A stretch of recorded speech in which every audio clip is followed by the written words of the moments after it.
6:31, we'll call this planning board meeting to order, and I would like to just advise everybody, if I start coughing, I have hay fever, I'm not sick. It's just really hit me today, so don't freak out. I'm spreading germs everywhere, that's all. No, I brought some stuff too, so thank you. So I'll have a roll call.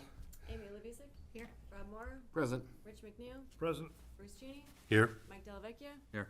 Ellis Joseph. Here. Tyler Carmichael. Present. And Charlie Sinclair. Here. Thank you. And also in attendance, we have Kalina, our, Kalina is office manager, is that what we're saying? Sure. Secretary? Sure. Nothing. We have Kalina here. And then the planning director, Kathy. Kathy, say your last name so I don't mess it up. Manisi. Manisi. Manisi. Probably in a month or two I'll get that. I'll practice on that. Thank And you very I much. would like to have a shout out to Kathy, since this is her first official as the director, so I don't think so. congratulations. No, it was the last meeting. Well, I wasn't there, so there you Oh, go. okay. Well, okay. I guess it Rob did wanted to count. sing, but I said no. Yeah, he got vetoed on the singing. Yeah. No fun. Okay, so I have a motion to accept the minutes from the previous meetings. Actually, meetings, we had a couple of them. Any motion? Motion. Second?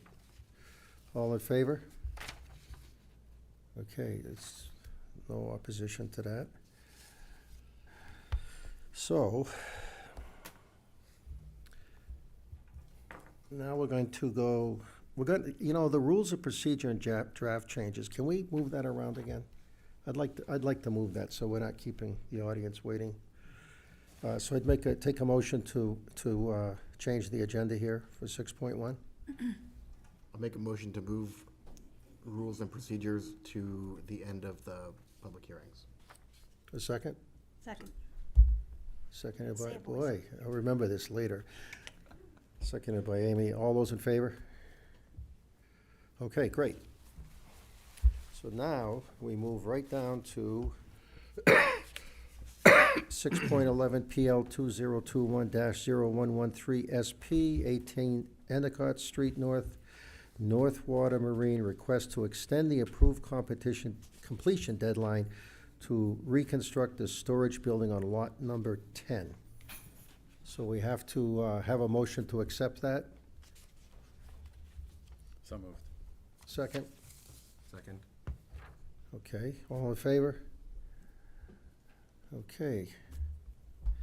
No opposition to that. So we'll start with, go ahead here with the applicant.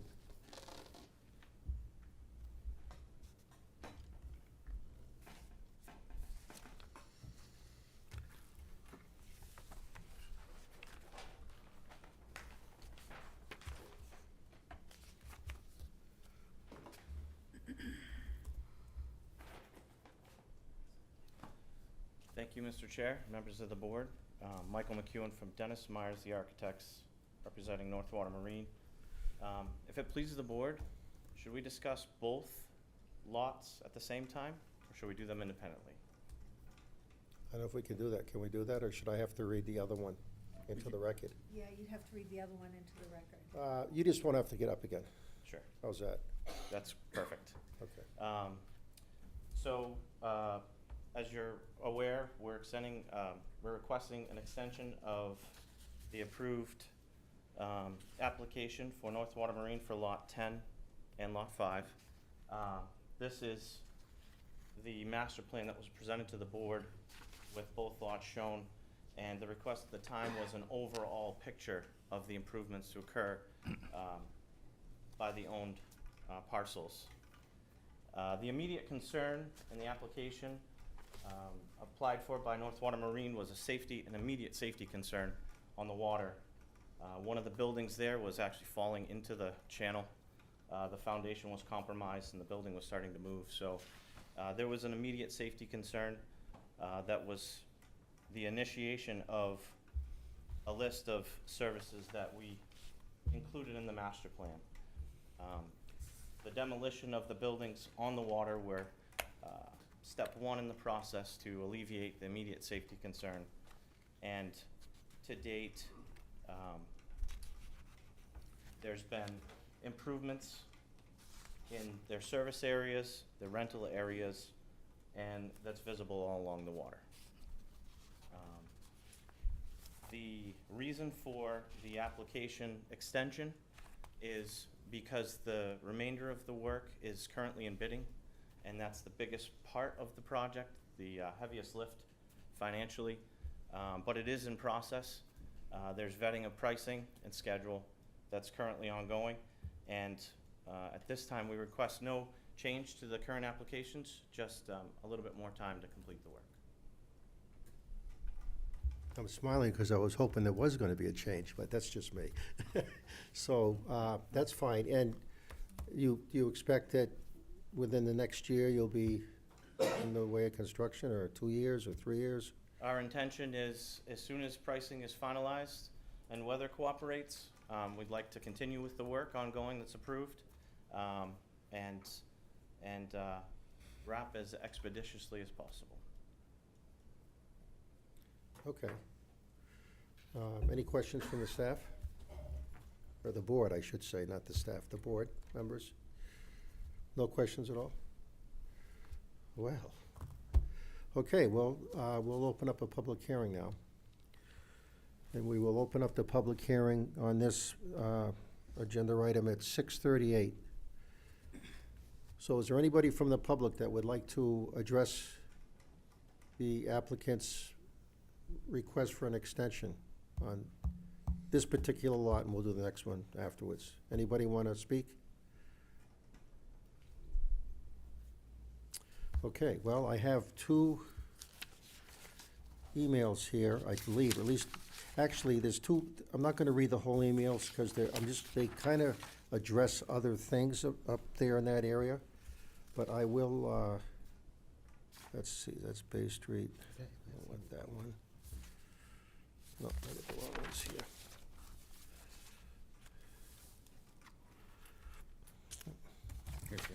They're over here, okay, thank you.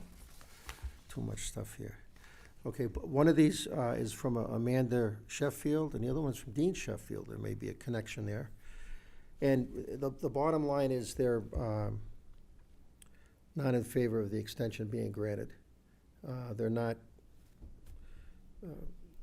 in favor of the height of these, and we can't get into, I mean, we won't get into that again because that's already been discussed. But they are against their emails say they're not in favor of the board approving these extensions.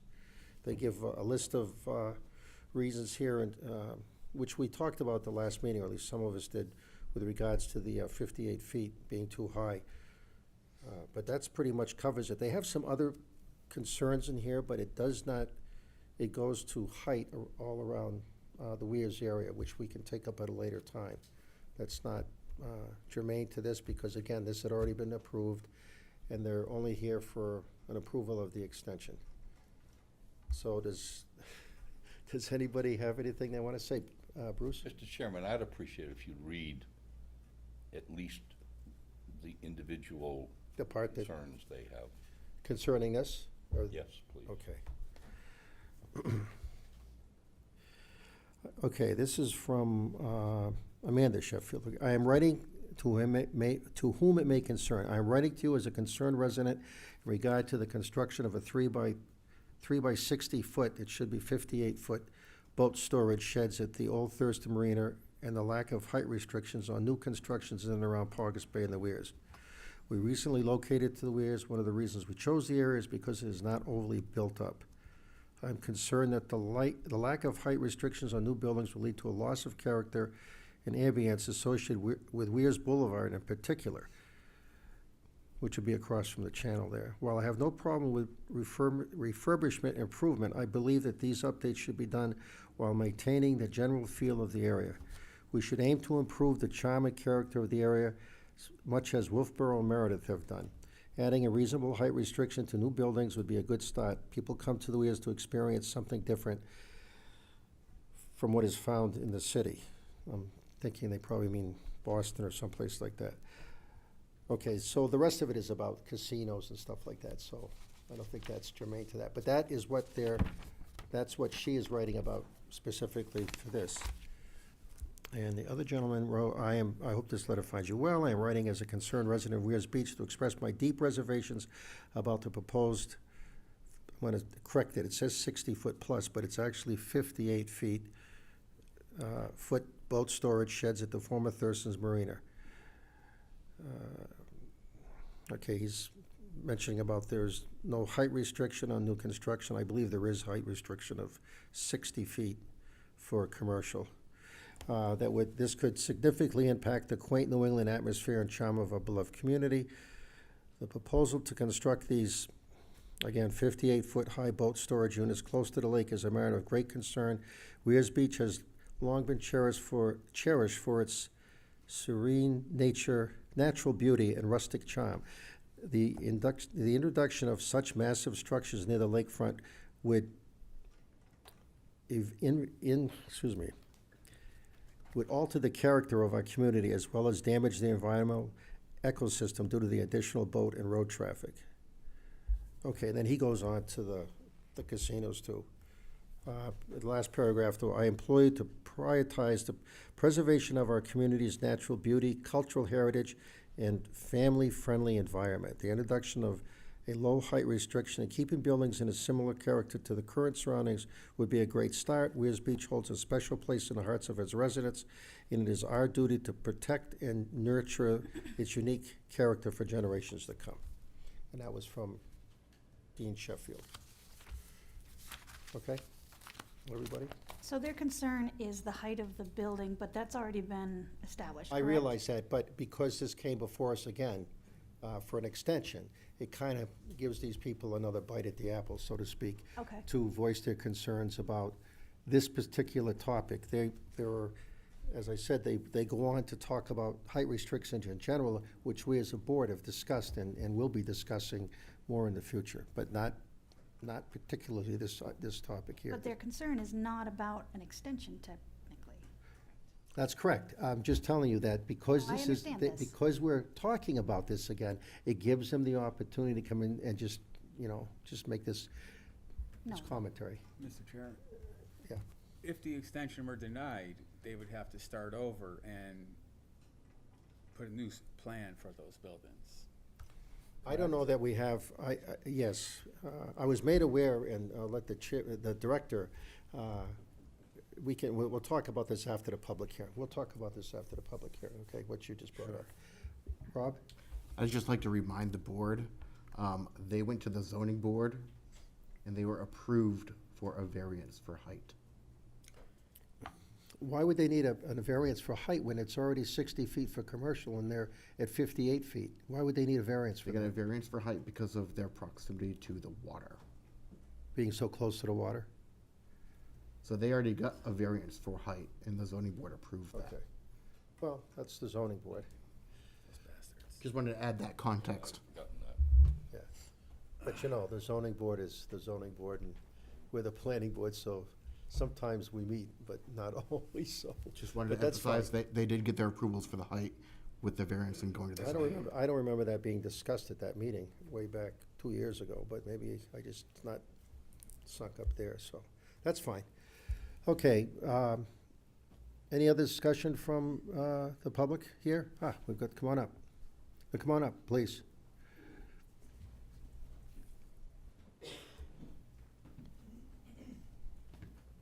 And if you could just state your name and address, that'd be wonderful.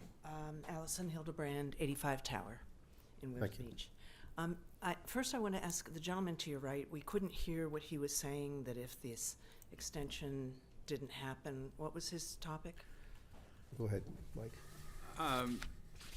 I'm under the understanding that if the extension was denied tonight, they would have to resubmit a plan.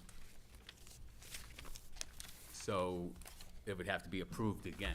The height would have to be approved again? Well, I'm not sure. I think so, but I'm not certain. Rob says no. Their variances are good for 2 years, if I'm correct. So, We're at the 2-year mark. I believe we're at a 1-year mark, right? No, I think it's 2, well, they did come in last year for an extension, I think. She's gonna let us know that. But Did you have anything else you wanted to add or a question? Oh, just that I live in the vicinity, and I think all the new things that are happening are great.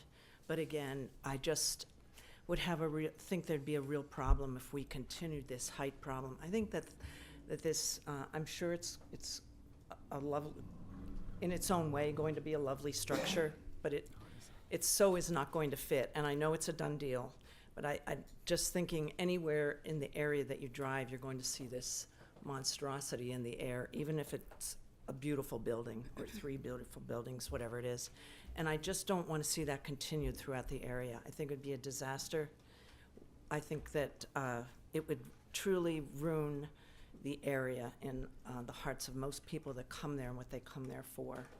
So I think if there's a way that we could probably keep it similar to as we've known the Weirs and have loved the Weirs and that whole area, Lakeside Avenue, Weirs Boulevard, and also go into the new world with it and the modern world, but just these towering buildings just would, I believe, destroy the area, the ecology, the love that people that have been coming there for generations and generations to come. And I think that it would be a black mark on the city of Laconia. I mean, we're the city of the lakes, and there's so much we can do with this, and I think towering buildings is just not an option that we should take. Okay, thank you, and I would appreciate if you.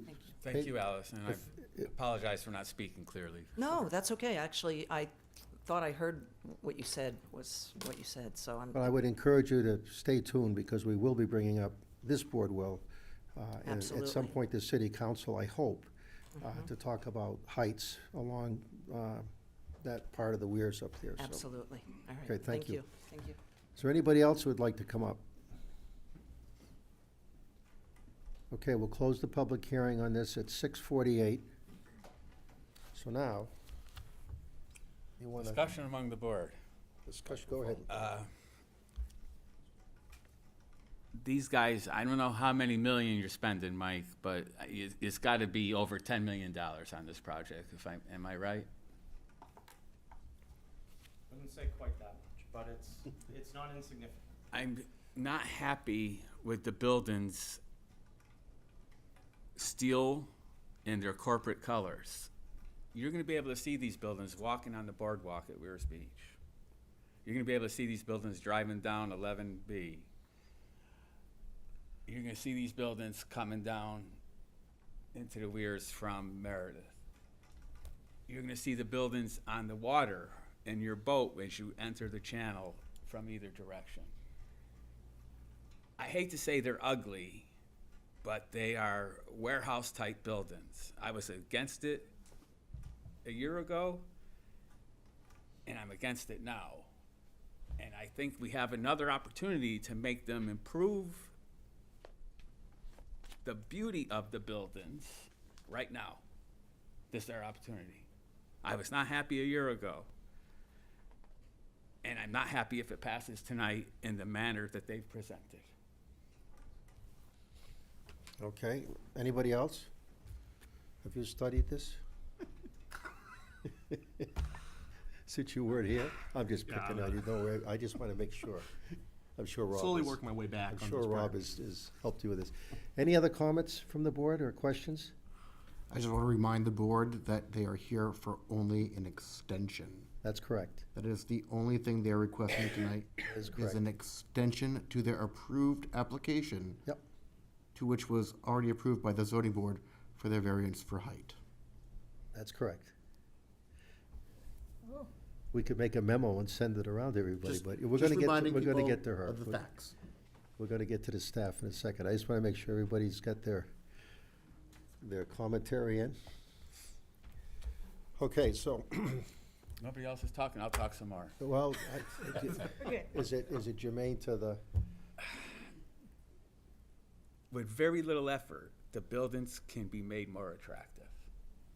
They're gonna be steel panels that look like steel panels, like a warehouse that would, Home Depot would use for a depot for supplying all their stores. I remember this discussion 2 years ago. They added a couple of windows, And Well, if I recall, Mike, the height is such that I think there was, somebody asked for round windows or something like that, and if I recall, the height was a problem, that they couldn't do that kind of stuff because of the height, but, okay. Staff? Kathy, there was a couple things, well, Mike's talking about, one is, denying the extension, but if I recall in a discussion with you, there are some limitations there. Yes, there are. Could you address that to the board? Actually, the variance was for setbacks. Yeah, for the setbacks, because of you couldn't, it was some math that works out that you can't be so close to the water at a certain height or whatever, and So it was for, But the variance wasn't for the height. It was for the side and rear setbacks. That's in the, staff review for the November 9th, 2021 meeting, and Kalina just went online and looked at the That's minutes. the September 20th, 2021 ZBA meeting. so regardless, they got a variance for, what's So that? it's for the side, the For the variance setbacks, was but- For the side and setbacks, rear. not the height. That's okay, But- so that's good to clear that up. That's all, no, that's no, against the drive-in, am I correct, Kathy? The setback was against, no, it's against goes the from the water. water and the not the sides. drive-in side? Because, I'll pull it up. I don't, that's empty. I'll have to go around the corner there, Mike, with that. The ZBA question. Yeah, I believe that was just the setbacks, but Kathy, what about, just, the extension in itself? You and I had this discussion. Let me just get it. So RSA 67439 is a 5-year exemption, and it allows, pretty much if there's active and substantial development on the project, they have a 5-year period in which to complete that project unless in the board's notice of decision, the board has stated otherwise for what would achieve active and substantial. And I'm gonna just read the last paragraph of that section. It says, failure of a planning board to specify by regulation or as a condition of subdivision plat or site plan approval what shall constitute active and substantial development or building shall entitle the subdivision plat or site plan approved by the planning board to the 5-year exemption described in paragraph 1. And in that, it states that active and substantial development has begun on the site by the owner or owner's successor in interest in accordance with the approved plan within 24 months after the date of approval, and they've done that, they've done their site work. Development remains in compliance with public health regulations and ordinances. And at the time of approval, the subdivision plat or plan conforms to subdivision regs, site plan regs, and zoning ordinances in effect at the time. Once substantial completion of the improvements has occurred, then the owner of the property shall be vested and no subsequent changes in subdivision, site plan regs, or zoning ordinances, except impact fees, can be applied to that project. So in a nutshell, So in a nutshell, there isn't anything in the city's regulations, there was nothing in the notice of decision that defined what active and substantial development was. They have achieved a level of development on that site, so they would be protected from any changes in regulations for a 5-year period. And So that 5-year basically what it says is they're vested in that. okay, Development. and the 5-year period started 2 years ago? Right. Okay, so Is does that that mean, RSA again? November 2021. so does that mean we What don't was need that to? RSA again? 67439. Yep, Just got it, double thank check. you. Does that mean we don't, 674.39. does that mean we don't need to give an extension? Or does that mean because they've already met that criteria? Or do we still need to vote on an extension? No, I think that because they submitted the application, that it would be appropriate to just go ahead and amend the conditions of approval so that it's in compliance with the state law. The deadline, the completion deadline in the, excuse me, notice of decision is considered a condition of approval, and any amendments to conditions of approval do need to have the planning board vote on. So what are we looking at for an extension here? One more year? Clean up, you gotta just, Well, if it's a 5-year exemption, so it would be November 2026. that's the extension we're voting on right now?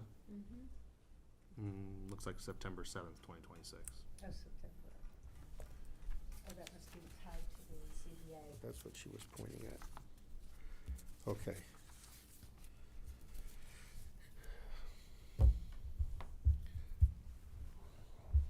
Any other comments from the board? We'll give it another shot here.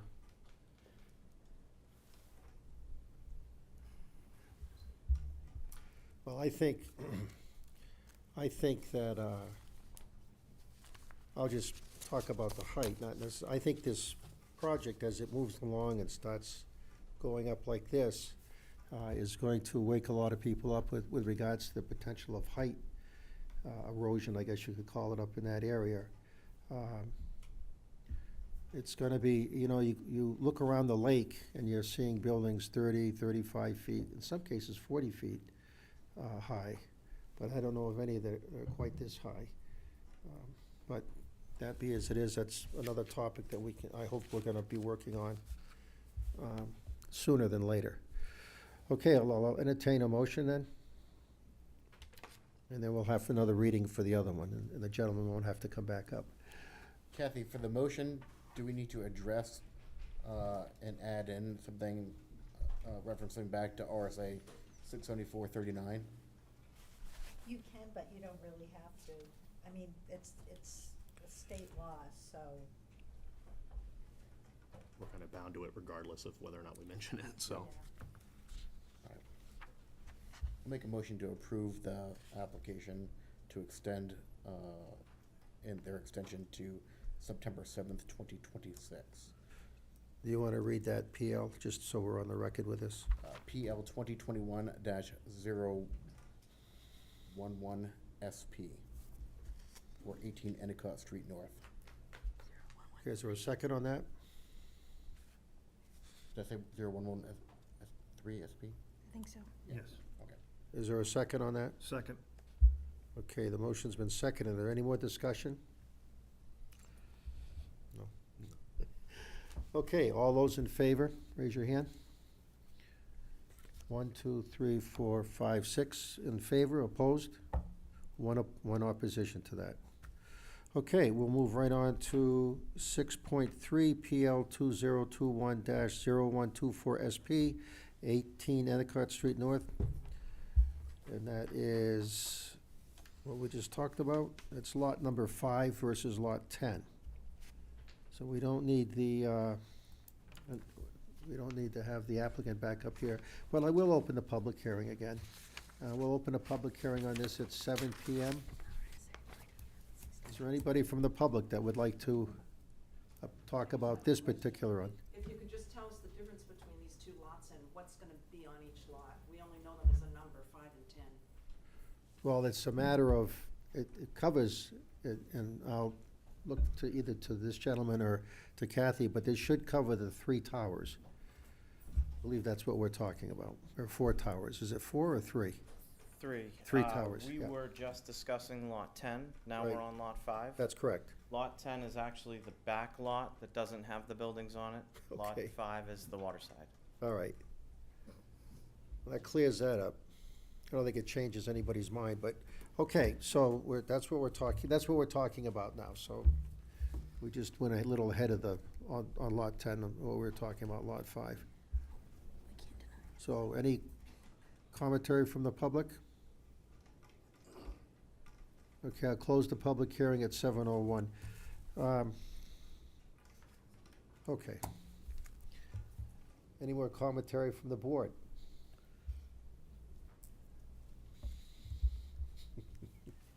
Okay. Staff, anything more to add on this one? Okay, I'll entertain a motion. I'll make a motion to approve PL 2021-1024 SP for an extension for the completion date to November 9th, 2026.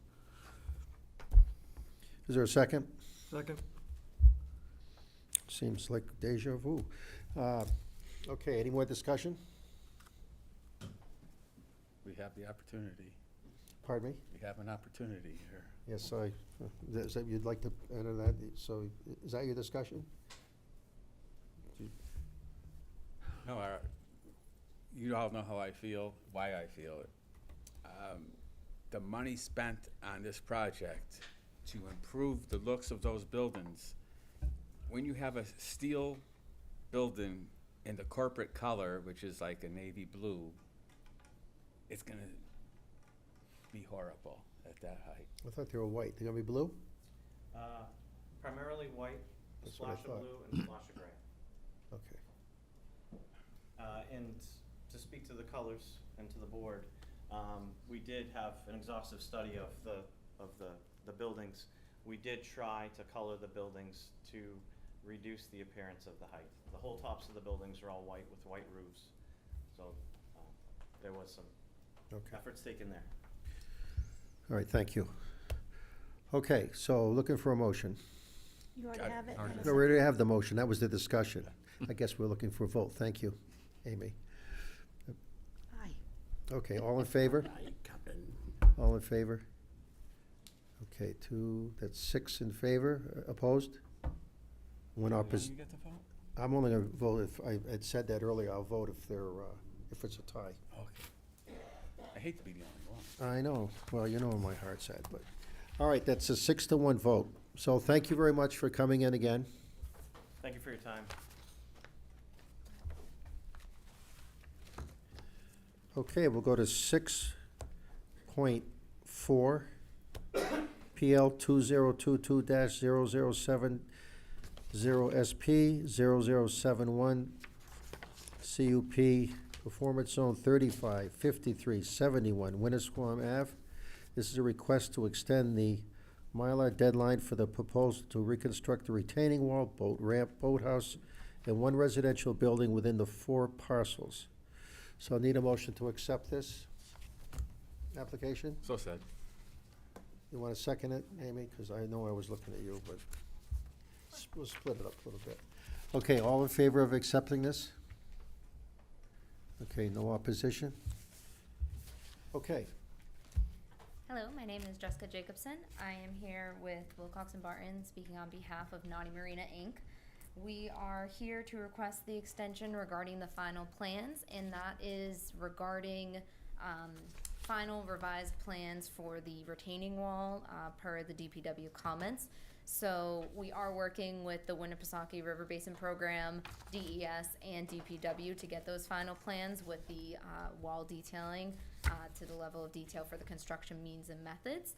And that is in conjunction with the fact that there are sewer pipes in the vicinity. There are sewer crossings through those walls, so that is really what the construction means and methods stem from in terms of that detailing at this time. So we did receive comments on September 18th from DPW with those final wall plans. So we are currently working on those comments, and we are in active communication with all entities, including WRBP, DES, and the DPW here. So the extension would just allow to have those final plans be all inclusive of the detailing of the wall. So that way it is fully sensitive to and responsive to the sewers that are located in this area. And that really is the only item that is being discussed and commented upon at this time, just to be clear, for the DPW comments regarding the wall. And I know that the current extension request is regarding January 9th, 2024, but I know as you vote on it, if there's any potential or if there's any capacity in terms of discussing when that final plan date would be, we are certainly open to having it be in like March, April, that vicinity of time as well, just to give the DPW even more of a buffer. But understanding January was the date that was reflected in the memo, if that's the date that should be voted upon or the only one that can be, then we certainly are open to that as well, or willing to accept that as well. Okay. Any questions from the board?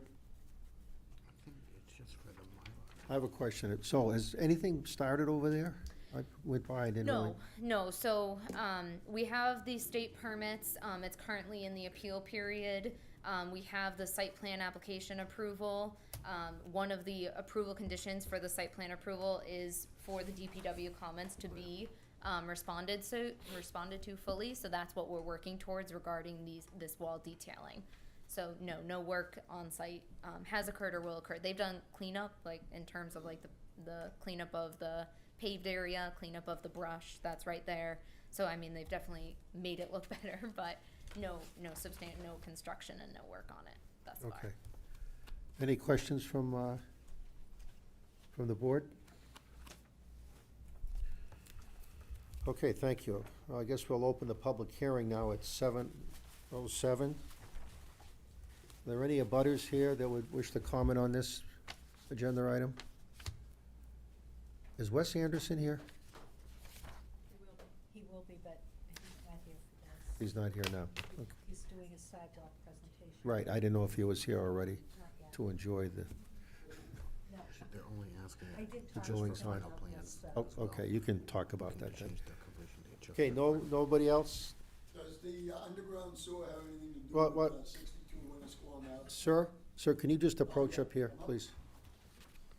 Can you just state your name and Mac address? Mackey, 62 Winnisquam Ave. Thank you. Is there any, gonna be any disruption to my property on that sewer? On the opposite side? Nothing changes on the sewer. The sewer is still existing and will remain untouched. Okay, thank you. Thank you. Okay, anybody else? Okay, we'll close the public hearing at 7:09. All right, we'll take any questions from the board. Could we, if we so chose to approve the application, could we move her requested date for the final plans in Mylar to March, just to give them a little bit of a buffer? Or April, or May, or June, or whatever. It's a tough one because that's, this is how it was noticed. So you can't change it at public hearing. Okay, that's fine, because So we can do it don't know again. what was noticed to the No, public. that's why I asked, I was just asking, just see what the options were. Yeah, we can do that. I don't think there'll be a problem with that, so. Take it away. Anything else? No, it's just that it has turned into a more complicated project because of the sewer lines than was originally anticipated. I wouldn't be surprised if you're back here in January asking for another extension, but I do know that, that all of the parties involved are working aggressively toward a solution, so. So in your conversations with the Public Works Director, everything's, It's moving in the direction that he's happy? he's, yes. Okay, And as long as it continues that way, then we'll be good. okay. All right, we'll look for a motion on this application for the extension. I'll make a motion to approve application PL 2022-0070 SP, 35, 53, and 71 Winnisquam Ave. And that will be, the deadline will be through January 9th, 2024, is that correct? Yes. No, yes, that's what was said anyway, yeah. Second. Okay, the motion's been made and second. Any more discussion on that? Do we need to say why we're doing this? It's pretty obvious. It's just an extension. We don't have to say anything else, right? Okay, thank goodness. All right. All those in favor? It's unanimous. All right, thank you very much. So now we're gonna go to 6, 2025 PL 2023-0101 SU, 7 Baker Ave, proposal for a condo conversion. So we need to accept the application. Can I have a motion for that? I'm sorry? It was accepted at the last. Oh, it was accepted? Yeah, it was not, Sorry. okay. No. Did not accept it, you already talked about it. Yeah, okay, that's right, because they hadn't gone to, so, is there a motion to accept was, application. so you made, okay, is there a second on that? Second. Okay. All right, all in favor, raise your hand. Okay, it's unanimous, okay. So, take it away, Counselor.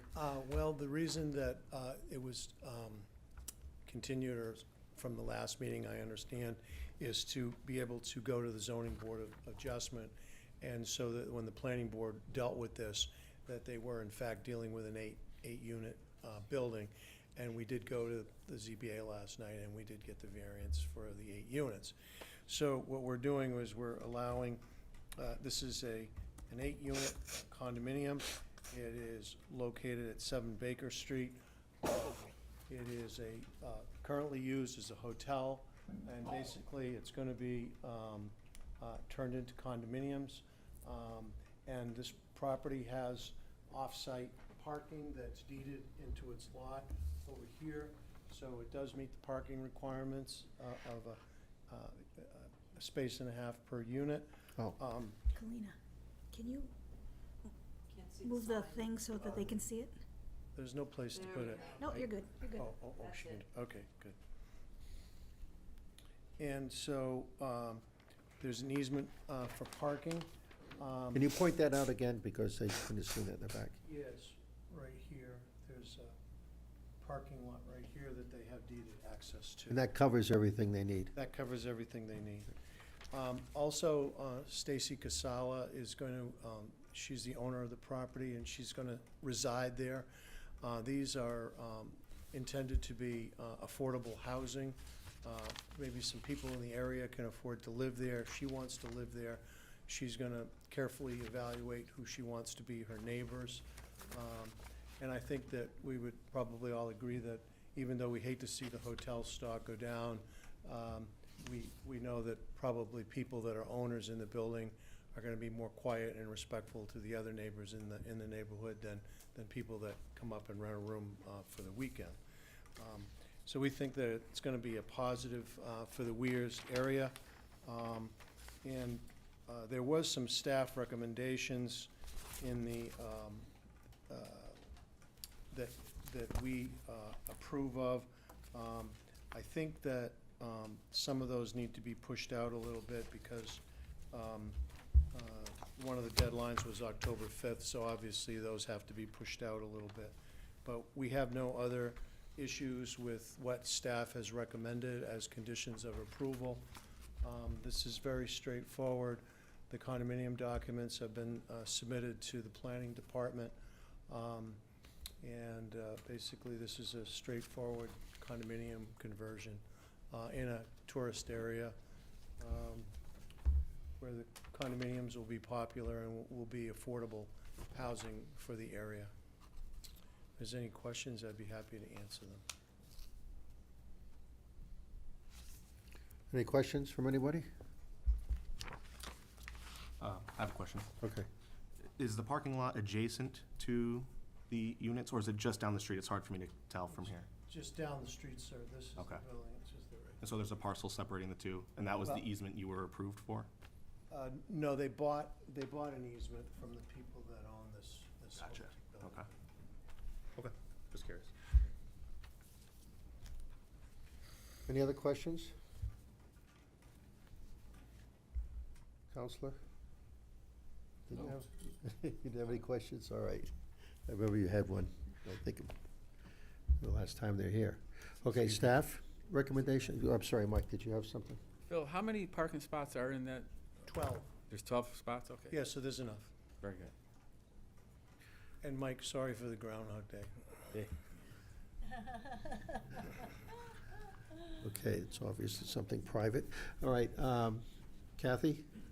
Well, I approved before the I went before the ZBA last night. Oh, He's the that's right, chairman, that's so right, it's, that's right, that's So right. he I heard this missed that. story last night, yeah. Kathy, staff, Staff doesn't have any concerns. no concerns at all. Okay, We'll have to, revise the project completion deadlines. The plan revision date was October 5th. And Kathy, also, I know you've started your review of the condo declaration, but Stacy has indicated that she wants to designate 1 parking spot per each unit and 4 guest spots, and I have to put that in the condo declaration. 4 guest spots per unit or for the whole For the whole project. whole complex? So each person gets a spot, and there's 4 guest spots. Because there is no street parking up there, is there? No, but there's spots over here where they have their easements. Right. But it's in their deed that they have these parking spots. It's in the deed. Okay. Okay, any other questions from anybody or commentary? Thank you, Phil. Okay, well, I'll entertain a motion. No public. Did we have the public? Oh, we didn't have the public hearing, that's right. You're absolutely right, I'm jumping the gun, sorry, thank you, Kathy. We'll open a public hearing at 7:17. Are there any abutters that wish to comment on this project? This applicant?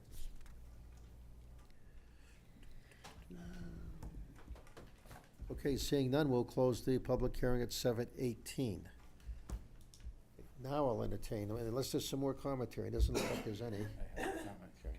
You have a comment? Yeah, Okay. I said it last night, but I just have to go on the record again saying, every single time we lose a hotel to condominiums, Proctor's, the Lazy E, we're gonna run out of places for tourists to stay.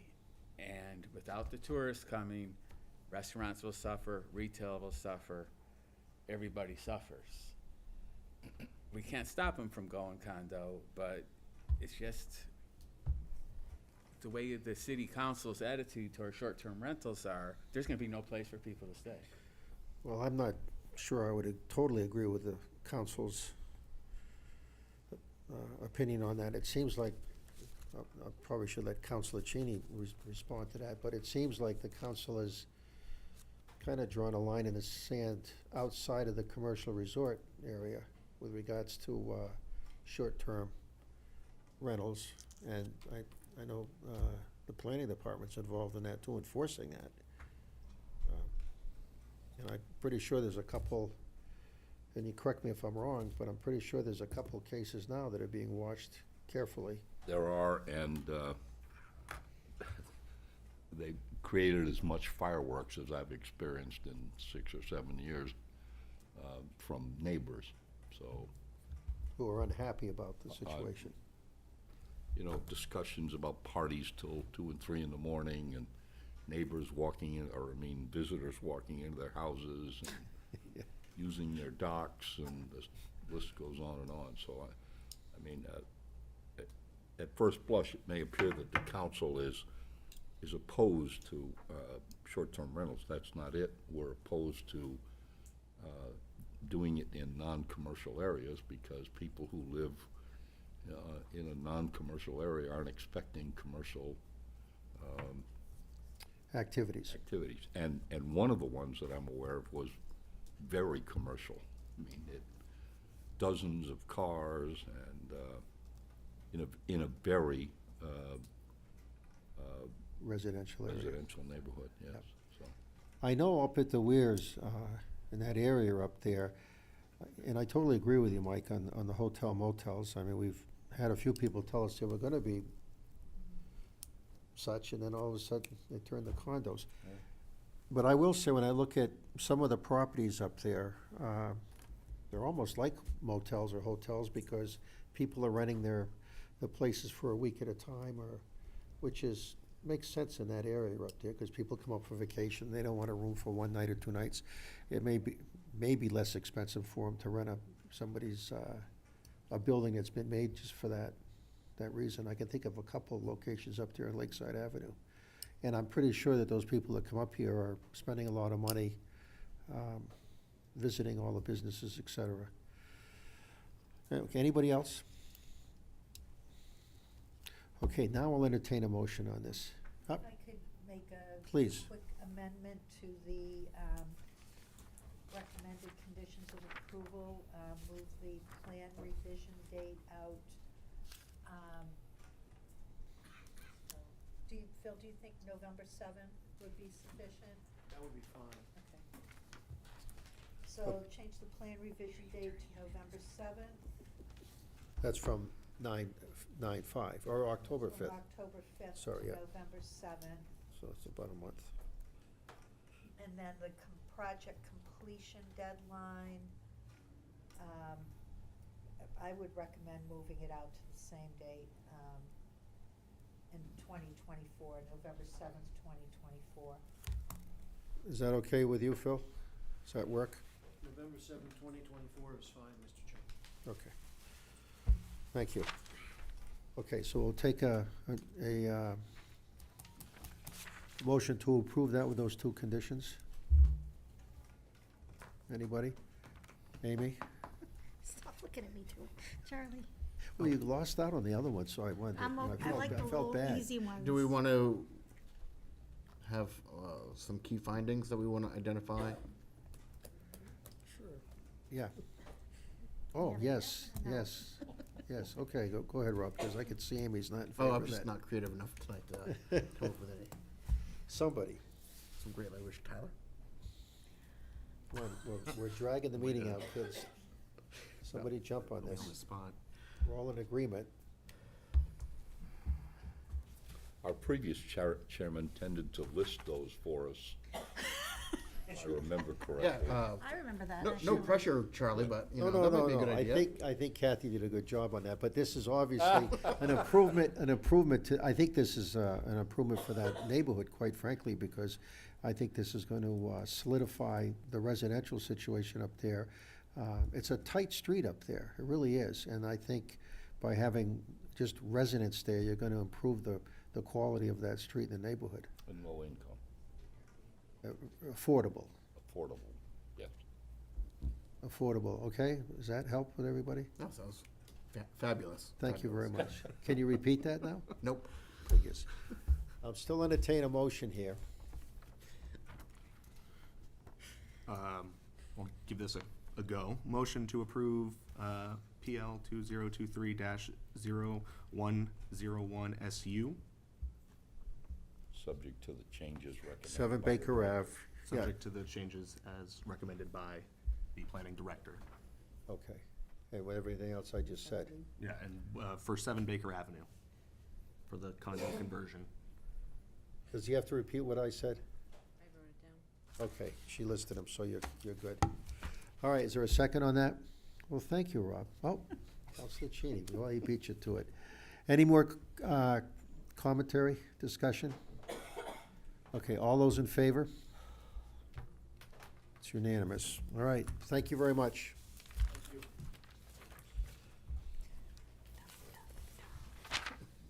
Ooh, it's gonna be a fast meeting. Before we move to 6.6, I'm gonna get a glass of water. Anybody else wants one? Why are all these people here? Except for the last application on the agenda. Quiet night. Yeah. Look, I got them all written down. Should have said something before I ran away. Told this everybody spoke. I think you're in here, actually. Am I? Do I need to carry? Or it's for the zoning board. Yes, I did. I have.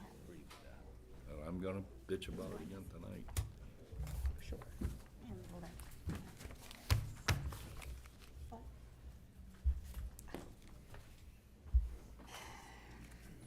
it's what it is. And I'm not a neighbor. Point of being a neighbor. Okay, thank you for that indulgence. Okay, we're gonna take up 6.6 PL 2023-0091 SP, 0092 CUP, Park 0093 CUP, Performance Zoning 17 Bay Street, a proposal to construct 12 efficiency apartments with association parking and utilities.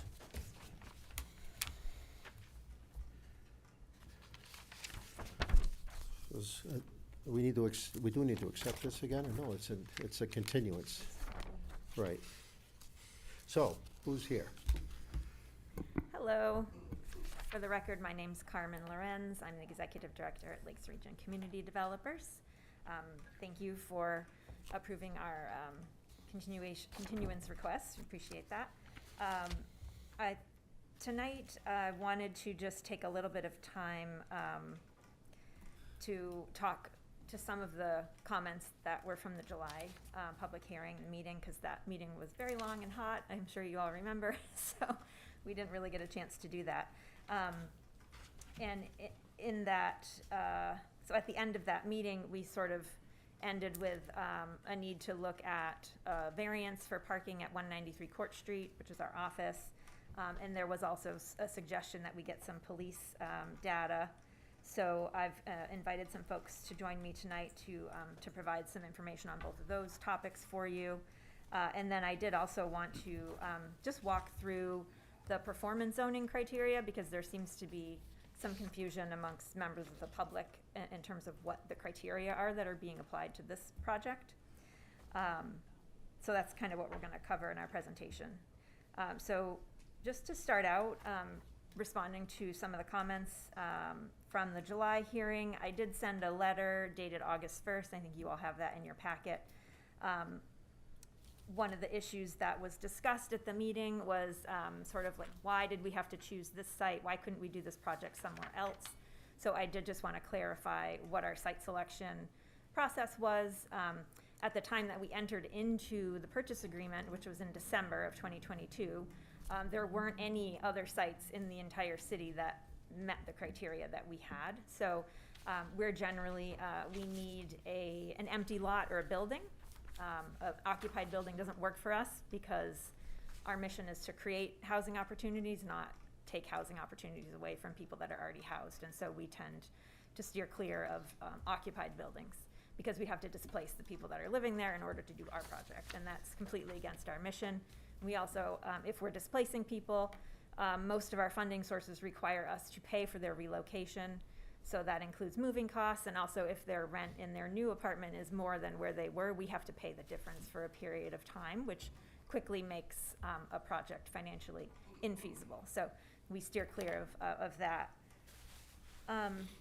For this particular type of project, we're talking about supportive housing, and the tenants typically do not drive, do not have vehicles, so they need to be in a walkable location where they can get to services, get to the grocery store, wherever they might need to go. So that is another big one. Obviously, we want something that's on water and sewer, because we're talking about doing multifamily. And then the price is also plays into it, because especially for supportive housing, there's pretty limited funding sources available in the state of New Hampshire. So we need a purchase price that's going to fit with the funding model that we can get at this site. And then I think one of the other issues that was talked a lot about at the July meeting was density. And there was a lot of discussion about this changing the character of the neighborhood. So I did go and I went through in the letter that I sent, there's a table in there, and I went and I looked at the tax cards for the 15 abutting properties to the site, just because I wanted to make sure that I wasn't, getting something wrong. And when you look at the list of properties, you can see that there's 15 abutters. 8 of those properties are rental housing. 6 of the 8 are multifamily buildings. So then that leaves 6 owner-occupied houses out of the abutters. And then, of course, our office building is one of the abutting properties as well. So if you look at the number of bedrooms in each of the buildings, which is in the table, and then apply an occupancy standard, maximum 2 people per bedroom, which is pretty similar to our occupancy standards in our rental properties, you can see that many of the buildings have the potential to house the same, if not more people than our proposed project. So I really don't think that this claim that we'd be changing the character of the neighborhood is borne out by the facts. I mean, it is a neighborhood that has commercial, a lot of multifamily properties. I did reach out to, I knew that the 27 Bay Street, which is directly adjacent to the site, was sold in January of 2023.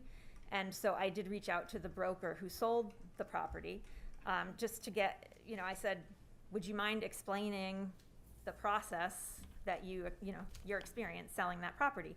And so he provided a letter summarizing that, and that was also in your packet. And he says right in his letter, based on the proximity to other surrounding commercial properties and other multifamilies, I have no doubt, regardless of what type of housing was on the lot at 1719 Bay Street, if it was not in the condition it was, we would have attracted more buyers and received a significantly higher offer. So this real estate professional, characterizing the neighborhood as commercial and multifamily. And, he did go into detail about how they ended up having to sell that property for less than asking because of the condition of 17 Bay Street next door. And This was, excuse me, this was after the fire? yes, He's talking about the condition? The fire was in February of '22. This property sold in January of '23. January of this year, okay, thank Yep. you.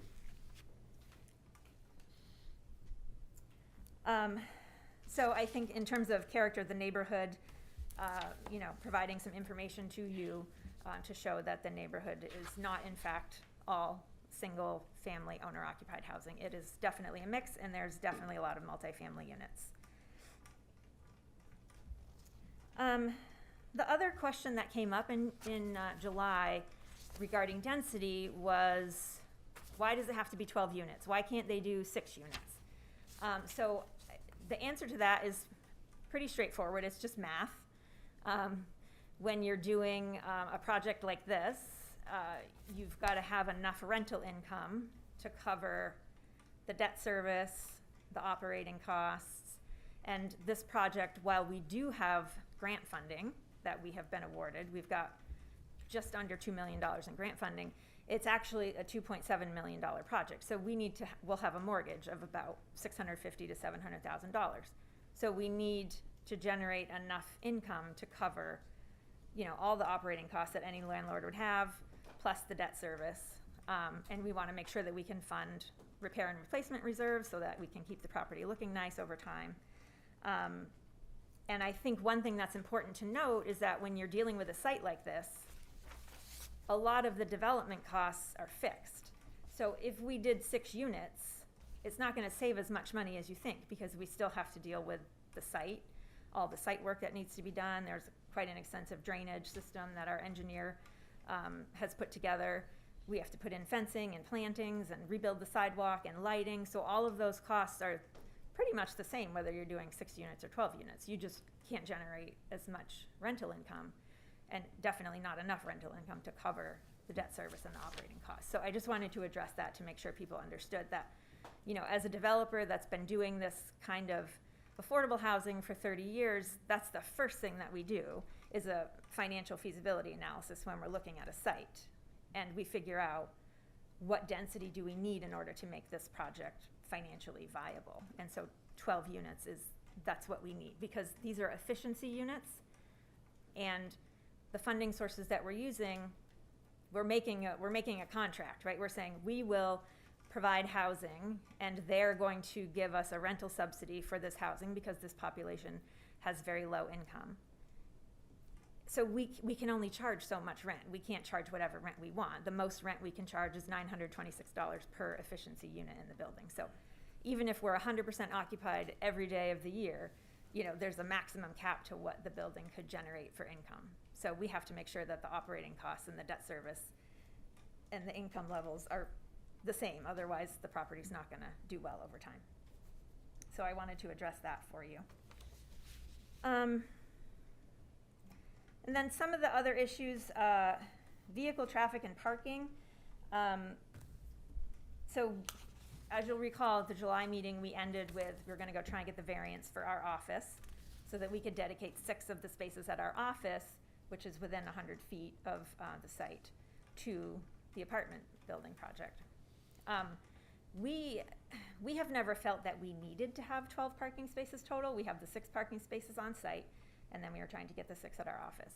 But we were perfectly willing to try and provide 12 parking spaces.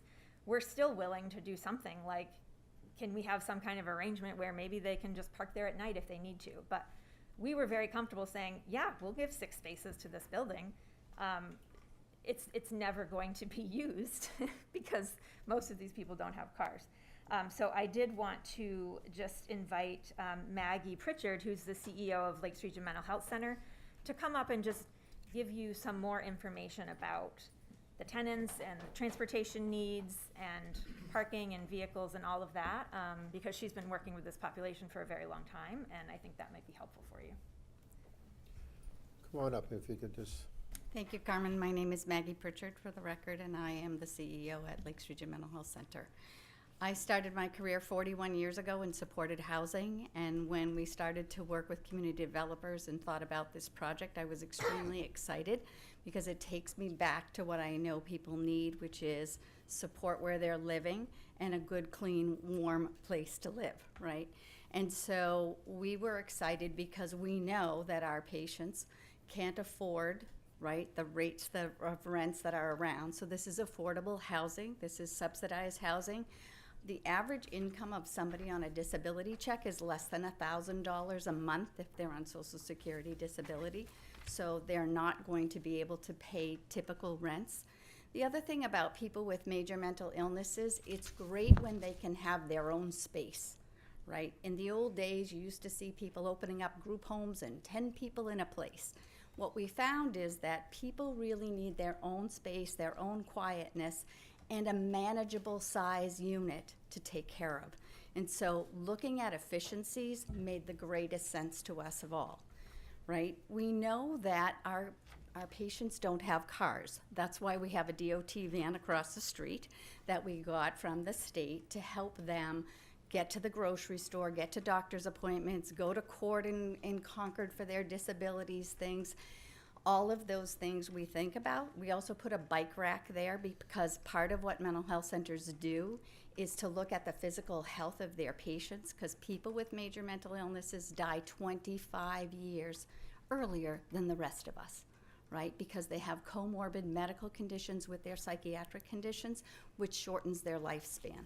And so we want them to be active in community. We have a program called InShape that we bring in where people can do exercise, have personal trainers, get nutrition counseling, and go to the grocery store with someone and buy the right kinds of foods, right? So this project is near and dear to my heart. I will tell you that I live next door to a 19-unit supported housing program run by a local community mental health center. I've lived there for 25 years. They have 19 units. There's never been more than 4 patients who had a car, right? And the town said, we need 8 more parking spaces. You'll have to go for a variance. I said, okay, put them in my driveway. I don't care. I'll sign whatever you need me to sign.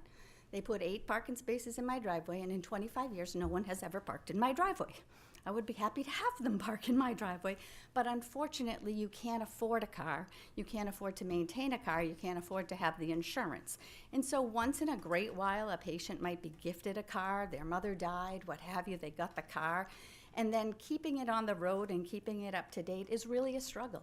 And people really need a place to live more than they need a car. And we don't want anyone living in their car. So we really, really appreciate this project.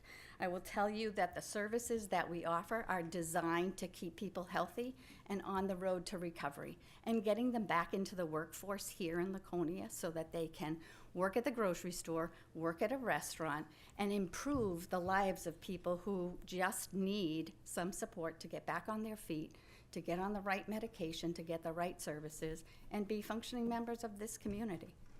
And this is a great project as far as I'm concerned, and I'm happy to partner with them. Thank you.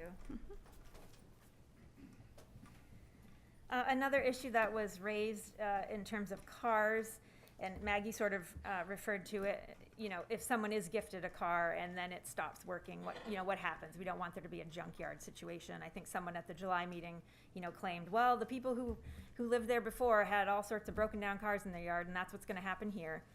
So I wanted to, on the record, read you the section of our handbook on this topic, and it says, quote, "No unregistered, uninspected, or inoperable vehicle is allowed to be parked in the parking lot or anywhere on the property. No vehicle repairs or changing of oil is permitted anywhere on the property. No vehicles are to be washed on the property." We have property managers that check our properties twice a week. Lakes Region Mental Health will have people there every day. We'll have security cameras. You know, if someone is violating that rule, we will deal with that. It's a management issue, and we deal with that at all of our other properties. So we don't tolerate, you know, junkyards at our proproperties, and we wouldn't do that here. So Can I ask you, because I don't want to try to remember all this freehand. yes, sure. Your security cameras, where do they go to? Well, we'll design it to fit the building because we want to be No, able to but see. who's looking at the security cameras? Is Oh. it just something that records? So if you want to look back at something, or is it somebody watching it during the day, or? We don't have a set protocol for that, but I think that we can certainly, you know, have Lakes Region Mental Health have access to it as well as our property managers so that we can look and see, did anything happen last night? You know, did anything happen over the weekend? That kind of thing. Okay, good, thank you. And then another issue that was kind of around parking and also just, you know, in general, I think was like, well, what happens if you guys sell the building? Then what do we do? Because there's only six parking spaces or 12 or however many we were talking about. And so I did also just want to state on the record that we will be signing a 30-year land use restriction agreement with New Hampshire Housing. That's a condition of the funding, some of the funding that we'll have. So that's a minimum of 30 years that we're required to operate the property as supportive housing for this specific population. We are happy if the city would like to enter into a longer-term agreement with the city. We typically would do 99-year agreements on our properties before, and we're happy to do that in this case. Our mission is to create affordable housing. That doesn't change, will not change. We're happy to make that long-term commitment. Another big area of concern was police activity. So I did reach out to the Laconia Police Department, and I invited Detective Eric Adams to come tonight and talk with you about some analysis that he did of our properties and Lakes Region Mental Health. Good evening, everyone. Chairman. So Carmen reached out to me. You know, I've kind of been following all of this in the background. So before I did anything, I spoke with Chief Canfield, so he knows that I wrote the letter that should be in all of your packets.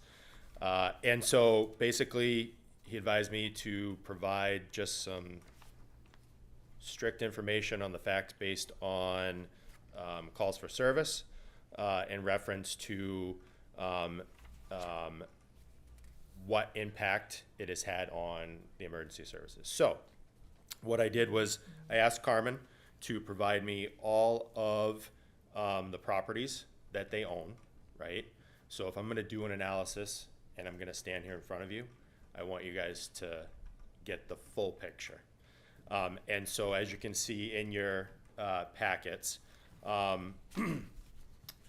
so there is 42 properties that are operated and owned by Lakes Region Community Developers and along with Lakes Region Mental Health Center, right? That's in Laconia? Yep. Okay. Yep. And so there's 130 units as a total.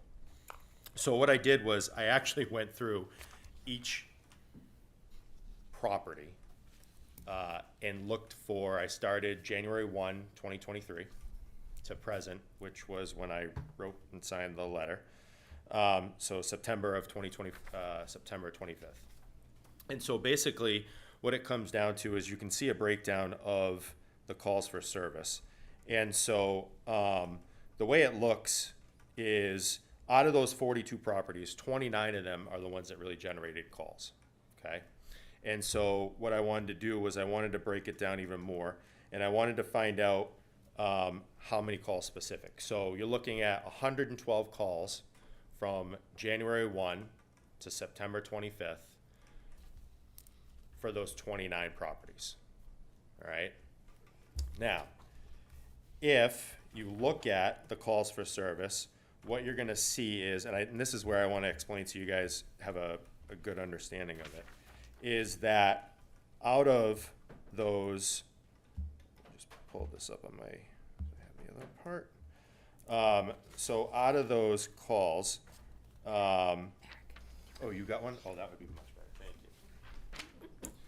I should have brought my reading glasses. So it's easier to see like this. So, so out of those calls, and I'm going to draw your attention to the back side of that. Let me see.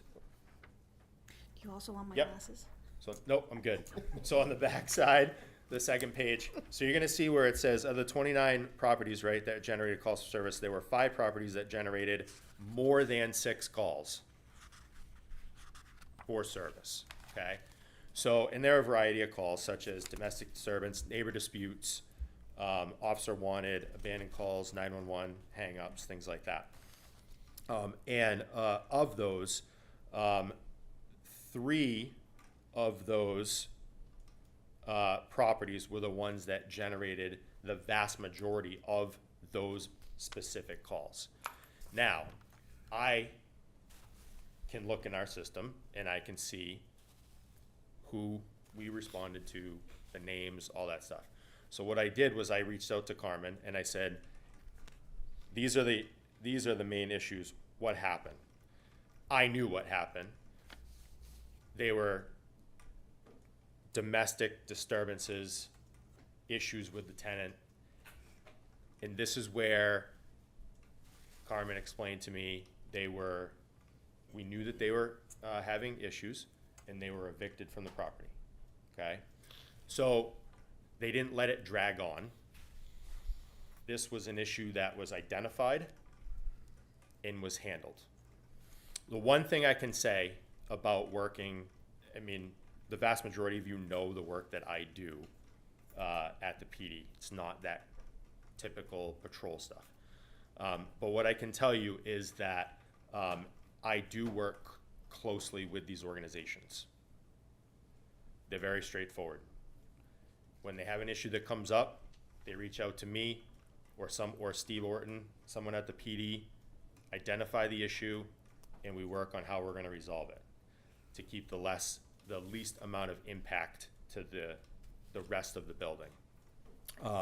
But as far as the properties, right? So you're looking at a total of 130 units. That's not even one call for service for their properties. Not even one call for service, right? And it's identified through the statistics here that are pulled that the misconceptions of their drug-laden properties, if you look, I'm going to draw your attention, there's one drug narcotics call for service. One. These are coming right from our statistics. They're coming right from what the officers are getting called to and reporting. So I just want to make you guys aware of that. The biggest calls for service, right? You can see it, suspicious auto, suspicious persons, and then suspicious other. Those are actually tenants that are calling because they see someone suspicious around their building. That's what those calls for service are. All right? Domestic disturbance, those were mainly, most of those calls were from the people that ended up getting evicted. So I just want to make you guys, I want to make sure you guys understand that whatever rumors get floated around there, these are the statistics. This is what they are for the properties. And that's that. So I just want to be clear, there's been no overdose deaths? None at any of those 130 property units. So we're starting from January. I know you've got January 1, yeah. in your mind going back before? I would have to research. I'm not gonna. Okay. I don't want to say yes Fair or no. enough. Fair enough, fair Yeah. enough. Okay, any questions for the detective while he's right here? Counselor? Detective Adams, I have some concerns. I think 112 calls for service for 29 properties is a little higher than most multifamily units in the city. Is that fair? It is fair. Okay. Yep, it is. And would you suggest that in all of their properties, the exact same type of tenant resides? In other words, these are, as I understand at least, people who are coming from mental health. Mm-hmm. I think the vast majority of them are folks like you and I who may not be doing as well economically, but they don't have mental health issues or whatever, so. Right. You wouldn't suggest that this 112 are all done by mental No. health-related folks? Nope. Okay, thank you. Thank you, Mr. Chairman. That's an important question, thank you. Yes. Any other questions for the detective? Mr. Chairman, I have a couple questions. Okay. Do you know how it compares to other neighborhoods within the city, the amount of calls? Is it higher than average, lower than average? So for these properties, it is a little higher than average. But you are also looking at over a larger span, right, of units. Right. So you're going to have issues. But you're not going to have issues to the point where it's not something that is unmanageable, right? So this did not draw an overabundance of our first responder services, right?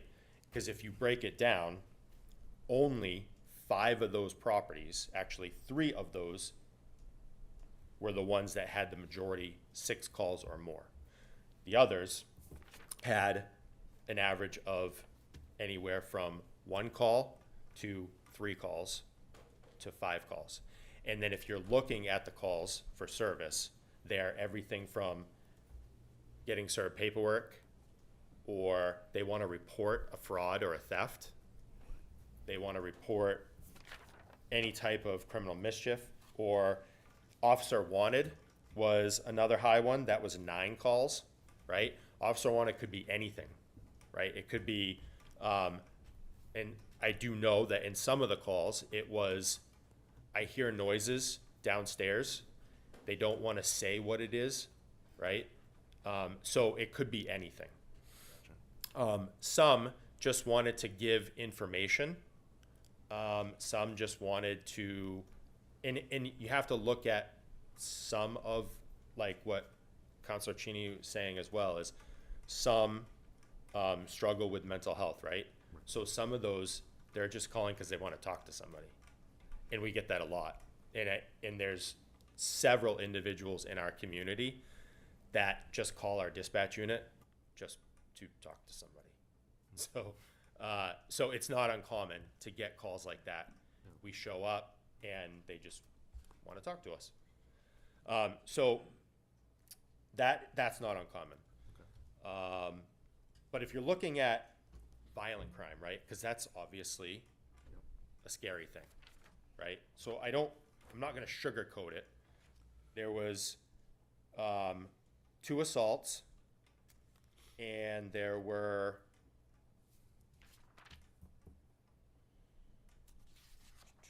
3 violations of restraining order, right? Those obviously have some type of heightened. But is right? that the resident that's violating a restraining order, or is it somebody coming on the property And that's usually someone coming on the property, and that's why they're being called in. Okay. Do you know how those statistics compare to the neighborhood that you're looking to put this development? Is it more than what's currently there now, or? So I will say, right, there's no doubt that the building that was there before, right, we went there a lot. And I don't doubt one bit that it was very traumatic for the neighbors, right? No doubt in my mind. The difference here is the oversight, right? The close proximity to the people that are going to be overseeing it, and the management. it wasn't like that before. There was no oversight. Right. Exactly, right? So I completely understand the traumatic sides of this that neighborhood felt. I completely get it. This is not that. And I can only say that because I have worked with the organizations. I'm not saying that there won't be issues every now and then, right? But what I'm saying is that this is not that. And just know that there's a difference. Do whatever with it what you will. I just wanted to provide this information and let you know that what was there definitely was traumatic to the neighbors. There's no doubt in my mind. Awesome. Thank you Okay. for answering. Would you be able to say what's the percentage this amounts to compared to the rest of the city? Say that, I'm sorry. The percentage, those calls, what's the percentage compared to the rest of the city? I can't guess. Roughly? So I don't think that it's, like I said, it was not a major burden. For that property prior, we went there a lot. I mean, a lot. And there was no, like the chairman said, there was no oversight. We were basically just trying to deal with the situations in front of us. There were no resolutions or solutions for it, which was frustrating for everyone. Without naming any addresses, are there other addresses in this city that usual suspects, usual activities that causes a lot of attention from the department? Yes, I mean, there always will be, right? No matter what city or town you go to, there's always going to be. But the best defense to that, right, is hearing from neighbors, hearing from community members, doing like neighborhood watches, asking for extra patrols in the area, working with other community partners to work with maybe the landlord, the property owner, whatever the case may be. But yeah, there always is going to be. You get calls from all neighborhoods? Yes. There's no neighborhood that's immune to? No. So No, whether no it's- matter the high end, the low end, we still get calls. It doesn't. That covers the whole spectrum? Yep. I can tell you, I've dealt with people that overdosed very prominent areas, so that reside in those prominent areas. It is what it is. It's not gonna matter in that sense. But I can tell you that these are the facts of the calls for service. And you're saying that these are relatively low? Yes. I mean, you're looking at less than a call for service out of 130 units. Okay. Any other questions for the detective? No. Knowing how busy you are, we're certainly appreciative of you coming in and explaining your letter in great detail. Well, I know there's been a lot of contention, and no matter what side anybody's on, I just wanted to make sure that everybody knew, the public and you as well, that these were the properties, these were the calls for service, and that's what that was. I hate that there are sides in the room. I prefer to think of it as just fully vetting everything and getting the facts out and trying to explain to everybody to allay their concerns as much as possible. I like that, vetting everything. It's exactly what it is. Thank you, thank you again, Chairman. Detective. Thank you, everyone. Okay, so moving along here. Yes, Kalina, can you go back to the presentation? Just the last thing I wanted to do was address the performance zoning, because I think there's been a lot of confusion about what are the rules. I know there's a petition that a lot of folks in the neighborhood signed, and was largely based around, I think, 3 points. One was that this is gonna change the character of the neighborhood. I've already addressed that. The other 2 points were that this doesn't comply with the zoning. So I did want to clarify that we have submitted our application and you've accepted our application under the performance zoning overlay district rules, and that's in section 235 -21 of the zoning ordinance. And basically, you know, my understanding is, in reading right from the ordinance, is that the intent of it is to kind of promote projects like ours, where you can be given flexibility to make a project work that wouldn't if it had to be subject to the regular zoning. So this applies to the urban commercial zone, which is where this neighborhood is located. So it's not like you can do this anywhere in the city, but in this zone, these are the rules that apply, because we've asked for it to be considered under that framework. So, I just want to be clear. So you're saying, and I think I'm asking this for the public, the general public. So you're saying there are areas in the city where you could not put a building like this because it doesn't fit the zoning requirements for that area? unless we got a zoning variance. Right, Correct, but this one it does. correct. Okay. So I did just want to quickly walk through these. There's 8 criteria for the performance zoning, and basically it allows for flexibility for a redevelopment project to be proposed largely independent from the following current land use regulations. So selection of land uses, density, setbacks, signs, buffers, building heights, lot sizes, lot dimensions, and parking requirements. So all of those things, it's not that they don't apply at all and you wouldn't consider it, but those aren't the things that we're strictly looking at and talking about here. We're talking about these criteria under performance zoning. So the first one is that we're creating a well-planned and integrated development, which can include a mixture of land uses, blah, blah, blah. I won't read it to you. You can read it for yourselves. But I think that we've demonstrated that we are doing a project that definitely meets this criteria. It's a residential project in an area with, it's multifamily in an area with lots of other multifamily residential, so it's compatible with the adjacent parcels. The phrase at the end enhances the overall community. I think it would be, difficult to make the case that this is not going to enhance the overall community. I mean, we're literally cleaning up a public nuisance at no cost to the city, putting up a $2.7 million building and paying full taxes on it. So if that doesn't meet the criteria of enhancing the overall community, I'm not sure what would. We also did talk to you in July about the impact of, we've been doing this for 30 years. We've been cleaning up contaminated sites in this city, putting them back on the tax rolls, creating really nice affordable housing. And we showed you information about the impact that that has on the surrounding neighborhood. River's Edge was the example that we used in July. And we looked at a bunch of different properties around River's Edge, and we saw the property values all went up.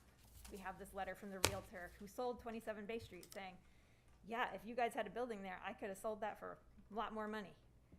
So I think we definitely meet that criteria. And on top of that, we're addressing a significant problem that the city has, which is homelessness and housing instability. So that also enhances the overall community. So let me just ask you, because there's questions that come up in general. So when you say it's addressing the city's homeless problem, the people that are potentially your tenants there are coming right from the Laconia area? They're not going to be, let's say, somebody from the Portsmouth area who comes up and applies for a spot. You're pretty much going to be drawing from people in this area that are Correct. looking for housing? So Lakes Region Mental Health Center serves, like 4,000 people every year, I think was the statistic they shared. And among their existing clients, they have about 100 people that currently lack stable housing. So these apartments will be marketed to that subset of their client base. So they're already people that they're working with and they know, and they'll say, oh, I have an apartment here that would fit for you, and that's how the apartments would be marketed. Okay, thank you. You're welcome. So the second criteria is mitigating negative impacts on traffic, public utilities, municipal services, and natural resources. We've already talked about the fact these people do not have cars, so there's very little impact on traffic. Utilities, it's 12 people max. We've already, been very clear about that. Only one person is allowed to occupy each apartment, so this is not going to have any appreciable impact on water and sewer. This is housing for single adults, so there will be no school children that will be added as a result of this project, so no additional burden to the school district. The fact that we're helping to address the crisis of homelessness helps alleviate strain on public safety services. And I would say it's very good for natural resources because we've been cleaning up a contaminated site. The third criteria is limiting new access points on existing streets. We are reducing the curb cuts. There's currently 2 curb cuts on the site. We'll be reducing that down to 1, so it's going to improve the flow of traffic. The next criteria, providing transitions between existing and proposed land uses, which protect residential abutters. Again, this is the property on one side, 11 Bay Street, is a multifamily building, same use. We will be putting up privacy fencing and plantings and protecting the mature trees so that we can, preserve privacy of the neighbors, protect neighbors' privacy. The next one, providing high-quality site planning and architectural landscaping and signage designs that meet the standards in the site plan review regulations. We have our engineer, Kevin Leonard from North Point Engineering, here with us tonight. Our architect is Stewart Associates Architects. They've put together a very well-planned site plan. It's been reviewed by Technical Review Committee, and we're not proposing signage, so that doesn't really apply. But I think clearly we meet the rest of that criteria. The next one is minimizing views of large parking lots from existing streets. The parking lot is situated at the back of the building for exactly that reason. It's just better design. It looks better for the neighborhood. Creating pedestrian and vehicular links to abutting parcels. This one doesn't apply so much because we're not talking about like a shopping area that, where you're creating a link to another retail space, but we will be rebuilding the sidewalk, which right now is in terrible condition. So we will be improving conditions for pedestrians. And then the last one is establishing open space and pedestrian amenities, including usable common land and wide sidewalks. There will be approximately 39% of the site is green space, so there will be green space on the site. And again, we're rebuilding that sidewalk, so improving those pedestrian conditions. So having gone through the criteria, I don't think that anybody who has stood up to talk against this project has provided any evidence or information that says we don't meet all of these criteria 100%. So I just wanted to end with that, and thank you very, very much for your time. Happy to answer any other questions. I couldn't help but smile when you said you're rebuilding a sidewalk. That's always a hot button issue around here, so. Yes. Thank you. Any questions from the board? No questions? No. Yeah, go ahead. I mean, I have a question, but I don't know if it should be directed to her or not. It's about performance.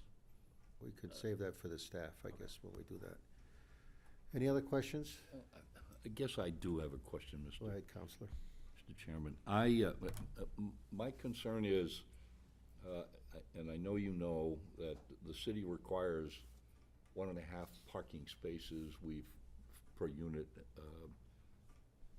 We've already granted you some sort of a waiver of that down to 12 for that property, at least as I understand it. But then that's divided between 2 lots, and the second lot, the minute you deed 6 spaces to that building, the building you're in doesn't meet code for parking.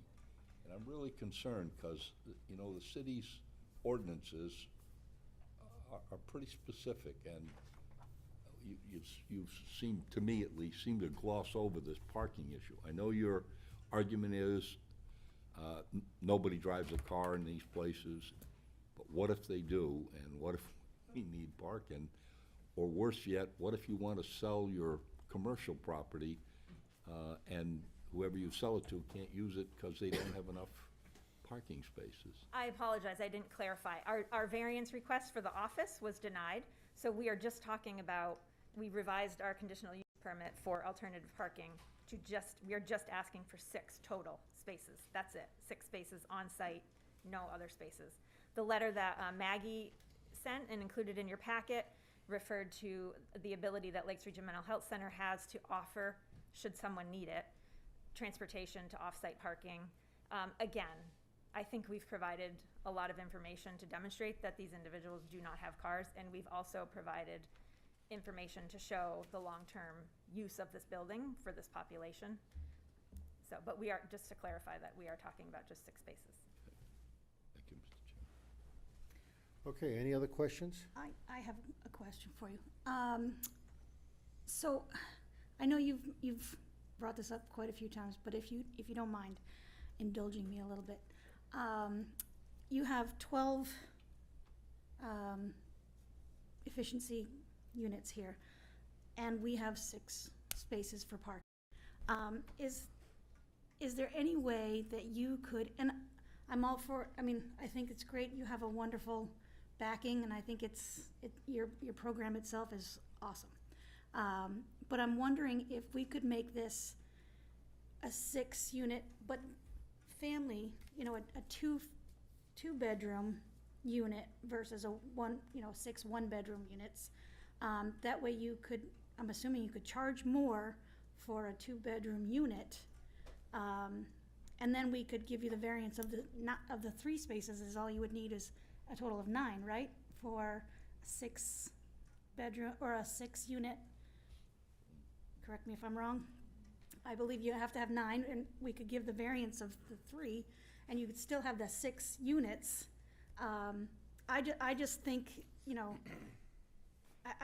I find it very difficult for me personally to give you this 6 spaces and be okay with it, because if anybody else came to us and said, I'm only gonna give you 6 spaces of parking, because you're in a performance zone, I wouldn't be comfortable with that either.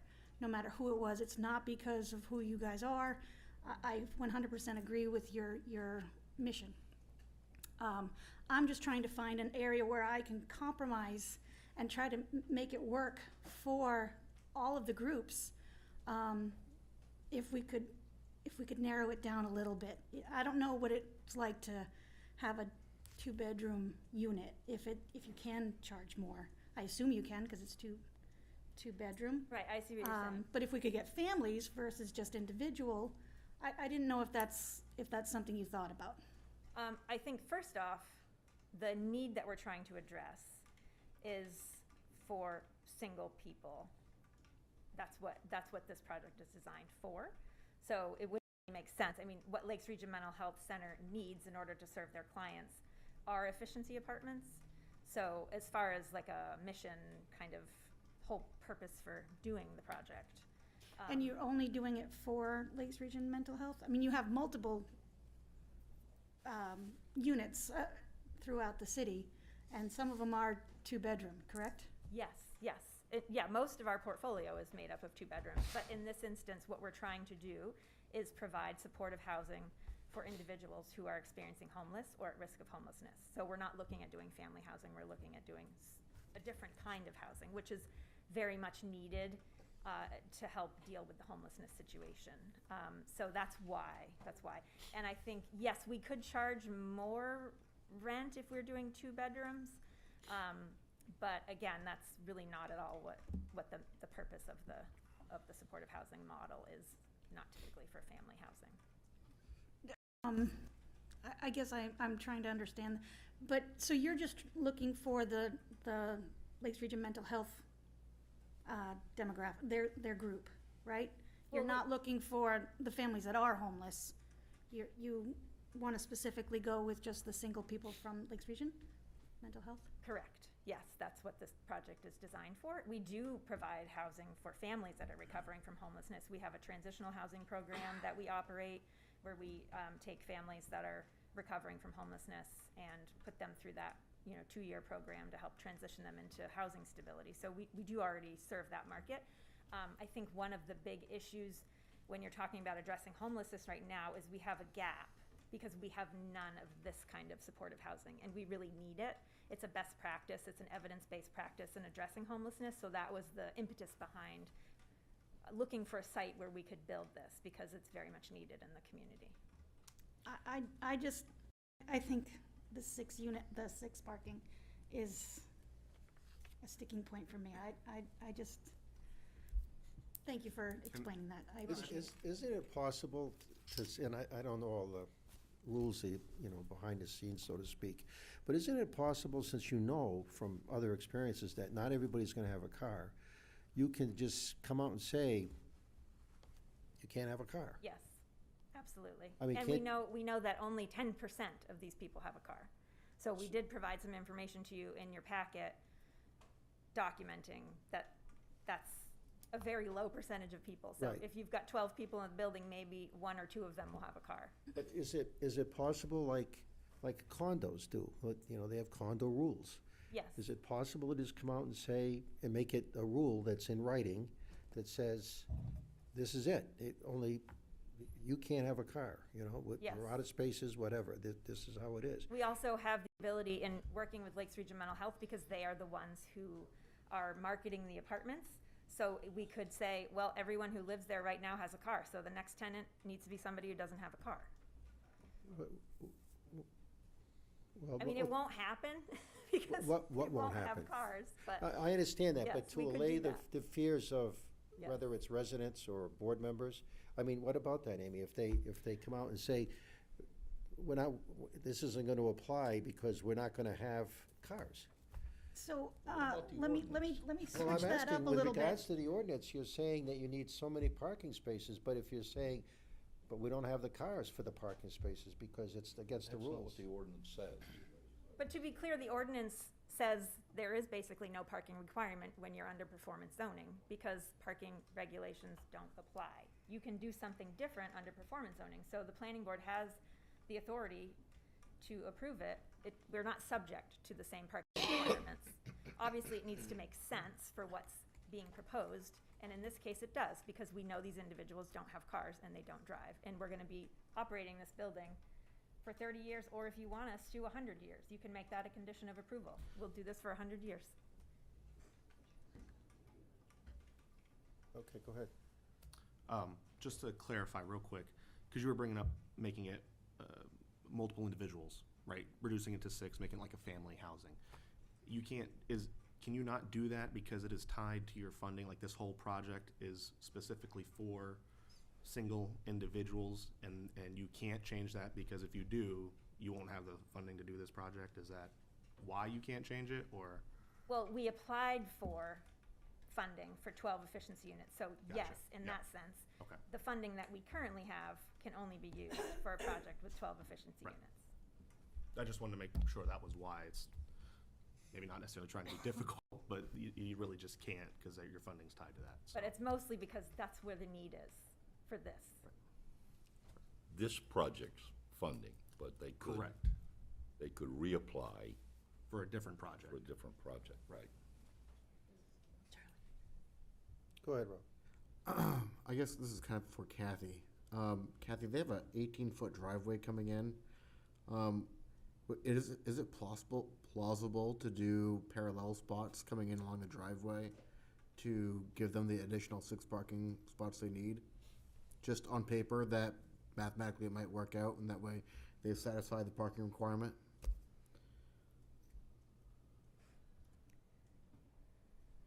That's true, 18 feet's pretty wide. I don't know what the zoning ordinance says off the top of my head. Considering, the width and whether it has to be a two-way or what, but is there a wiggle room in there? They could draw on paper to get the additional 6 spots in there? I'll defer to my engineer, because this is beyond my.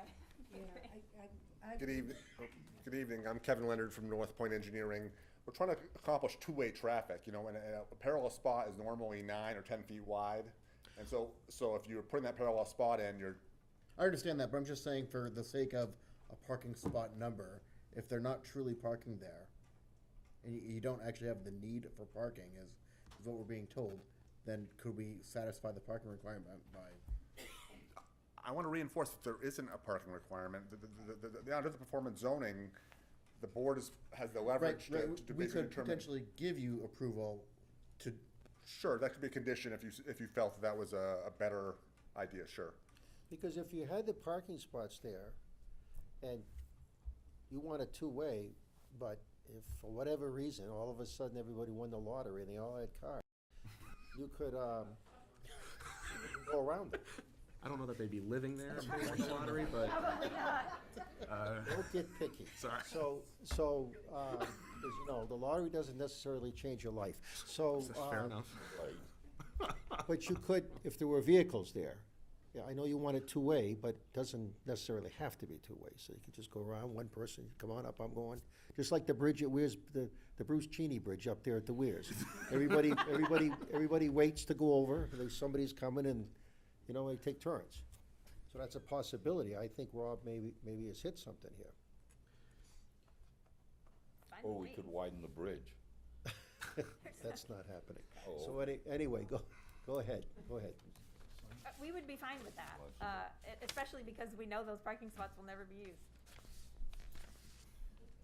I look back to you then, Rob. This was your idea. I'm not saying it's not a bad idea either, so. I just wanna make sure that that's fine with Kathy, that if you think that's a plausible solution. Because the driveway doesn't have to be two-way. I don't know of any regulations for We did that. this a few months ago with, on Mercer Street. The people who- And I get we're approving them Yeah, that's for not too performance zoning, and they don't actually have to meet the requirement, but I think that there's some people that are uncomfortable with that aspect of it. We did this on Messer Street, if I recall, 39 Messer Street. Remember, that's a very tight driveway there, but they put cars on the side of it to help with their parking. And then, you know, they had other stuff, other places. But that was something that the board allowed them to do, knowing it was tight, certainly not two-way. And that alleviated their need for more parking. I'm because we just could- throwing out ideas, that's all I'm doing. My concern is what if they don't get performance zoning? And I understand you meet all the criteria, and I would agree with that 100%. My concern is if you look at the very first portion, it says the provisions do not apply to residential parcels containing 4 or fewer units of housing. There are less than 4 units of Can you say that housing. again? So if you look at it under section A, subsection 1, it says residential parcels containing 4 or few units of housing, and that those provisions do not apply. So performance zoning does not apply to this parcel because there's less than 1 residential Well, you house. approved our concept plan under performance zoning back in February, Well, so if you were, I don't know. And- There's really, That's there's a been- burned that's out been building done. on the site. Right. There's no residential units on the site. Yeah, that's- Fair, that's that's been fair. done. It's a but- vacant lot. I see what you're saying.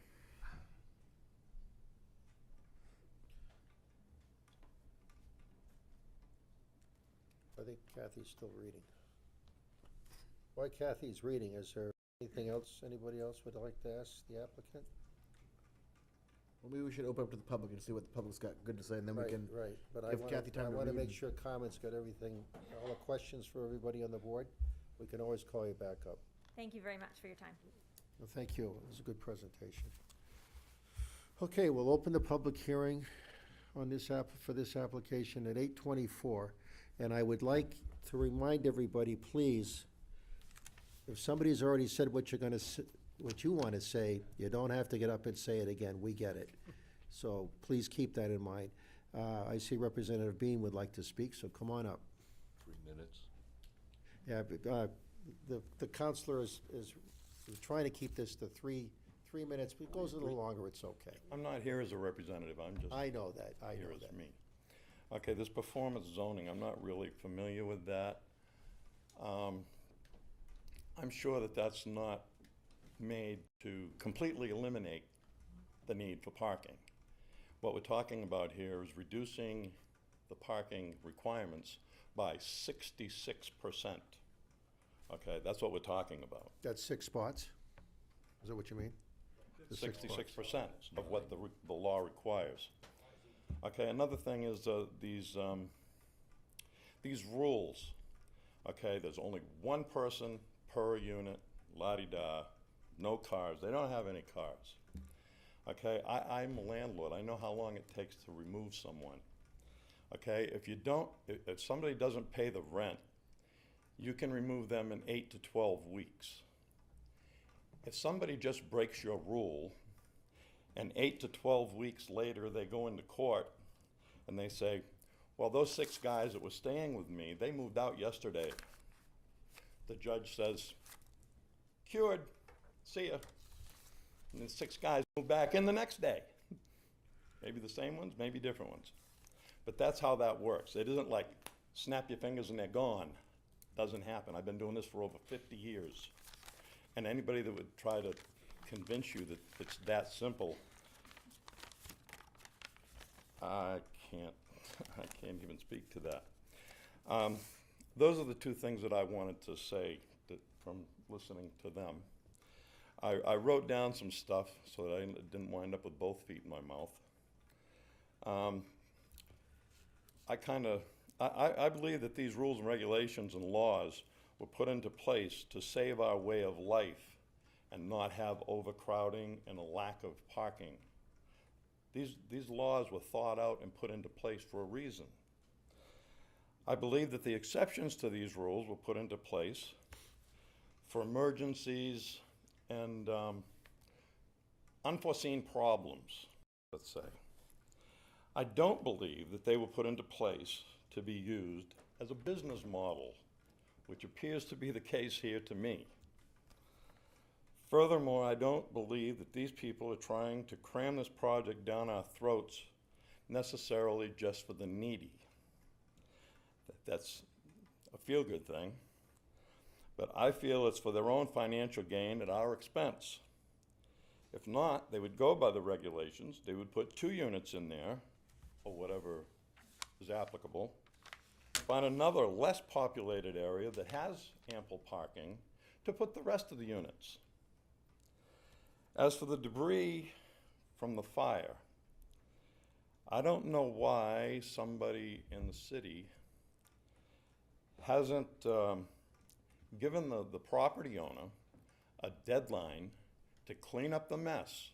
That's what usually happens. They should be given, I'm not sure if it's Public Works, maybe, I don't know.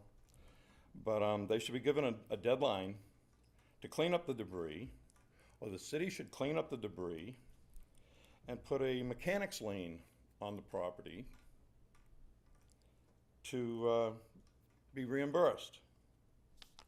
That would cure that problem real quick. Why that hasn't already happened, I don't know who's doing what or why or not doing what. How long has it been since the fire, Harry? Pardon me? How long has it been since the fire? Well, I don't know exactly based on what they said. I guess it's been over a year. Almost 2? Okay. You know, I got a feeling that if I'd had a fire, they'd had me fix that in 3 months, but that's just me. And I don't want you to forget the 37 people that signed the petition in the area that are concerned with this. I just heard tonight that we got the other thing going on down at Winnisquam Ave. That's, you know, this whole street is probably 250 yards. And we got this big project going on down by the river that seems to have already been approved. And the other end of the street, a couple hundred yards away, they're talking about doing this, and there doesn't seem to be enough concern to me about the lack of parking. I'm done.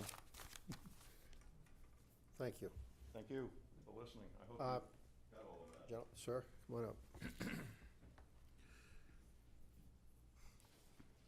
Just give your name and address, okay?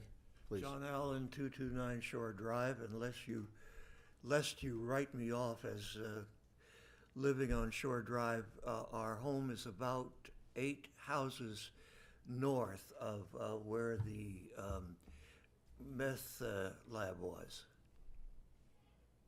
Drive? Yeah. Okay, I'm unaware of That's my that. old house. That's my house where I live. Oh, that's where you live? Used to be a meth house? I had it. Okay. Go to jail for it, or? No. He lives on Shore Drive. Sir, can you come back up, please? Thank you. Okay, so you live on Shore Drive? Yep. 9 houses up from what used to be a meth house? At least I was told by the neighbors that it was a meth house, and Okay. the amount of tearing out of walls and all that, makes it seem realistic to me. So, I share that with you. And of course, we're kind of back door to the county jail and house of correction. I'm not a sociologist, but my experience with low income and homeless people is that if they have a car, it's going to be extremely expensive to maintain because it's a rattle trap. And to me, the whole parking thing, you know, all due respect to laws and orders and such like that, that we may or may not know how they were written. You're not going to have a problem with cars. The people that I've seen, let's say at Isaiah 61, they're all with bicycles. I've seen one motor vehicle there that was not one of us volunteers. I think having 12 units that are as small as I understand these units to be would militate against, 6 people moving in, and when the judge comes, 6 people move out. I think that's kind of unrealistic. These are, to my understanding, very much small studio apartments. What is the square footage? About 280 280? for each unit.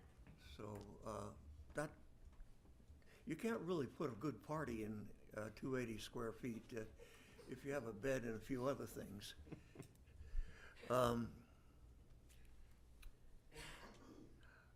I think the floor plan and the general construction of the place strikes me as being pretty secure against being a real detriment to the neighborhood. Also, the supervision of community developers and mental health, they're not going to want to be caught putting bad actor-outers in those apartments. So I've talked with my wife, and while it's not really feasible to do a structure like that on immediately next to us, we wouldn't mind having that kind of a structure or that kind of a population adjacent to us. Okay, well, thank Thank you very much for your comments, sir. The lady way in the back there.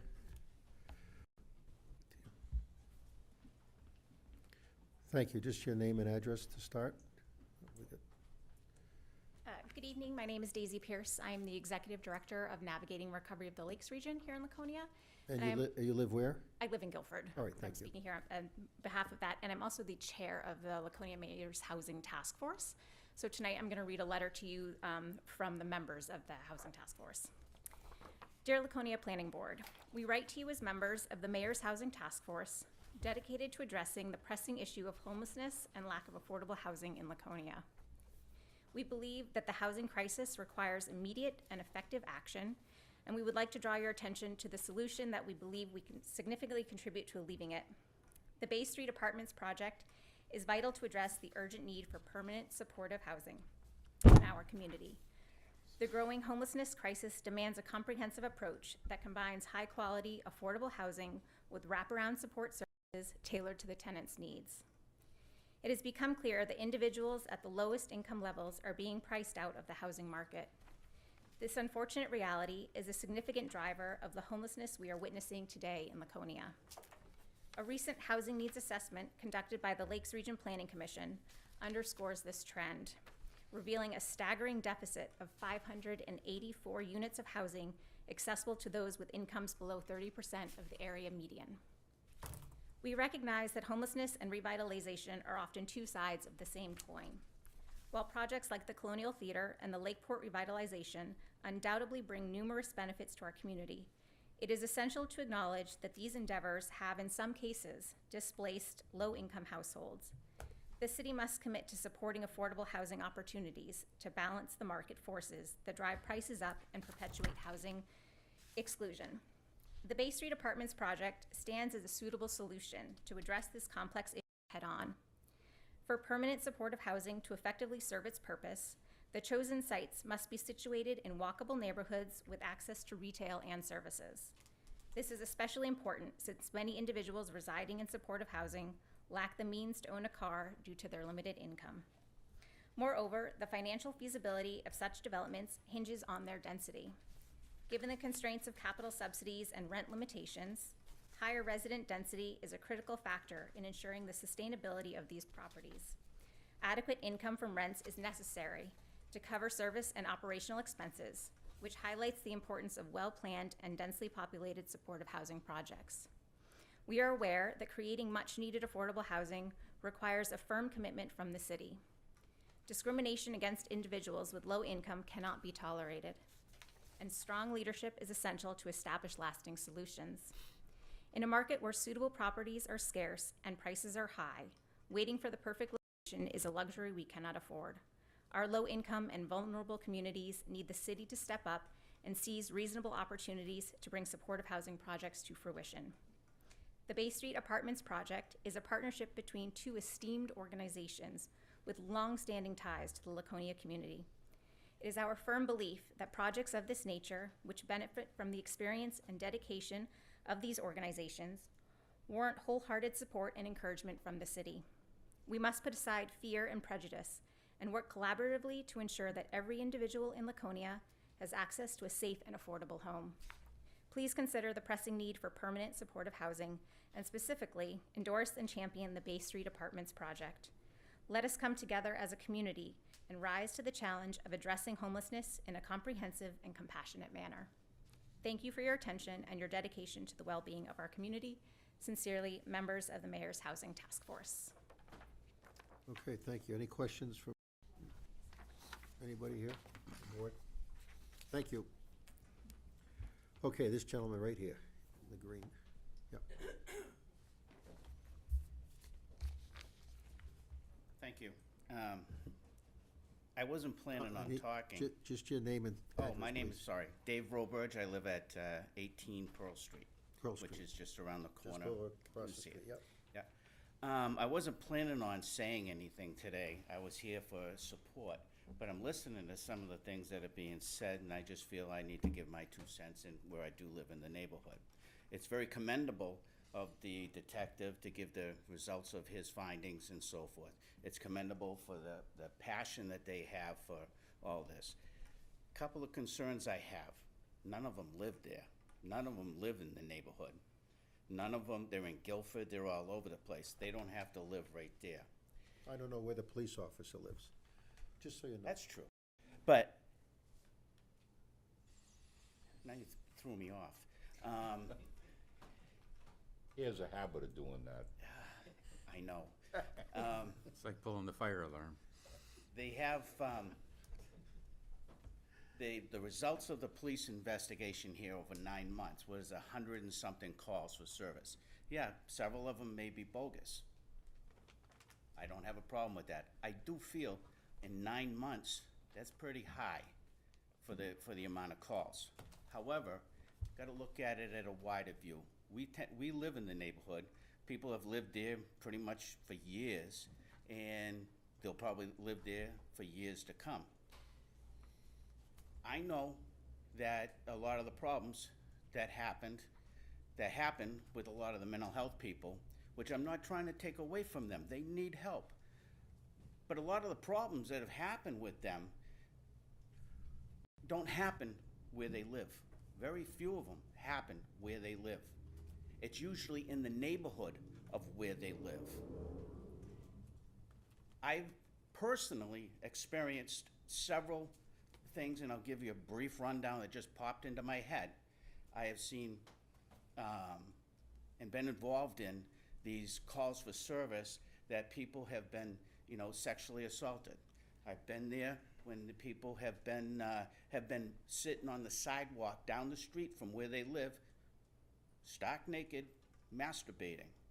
Okay, but do we have do you have any proof that any of these people lived in any of these units that?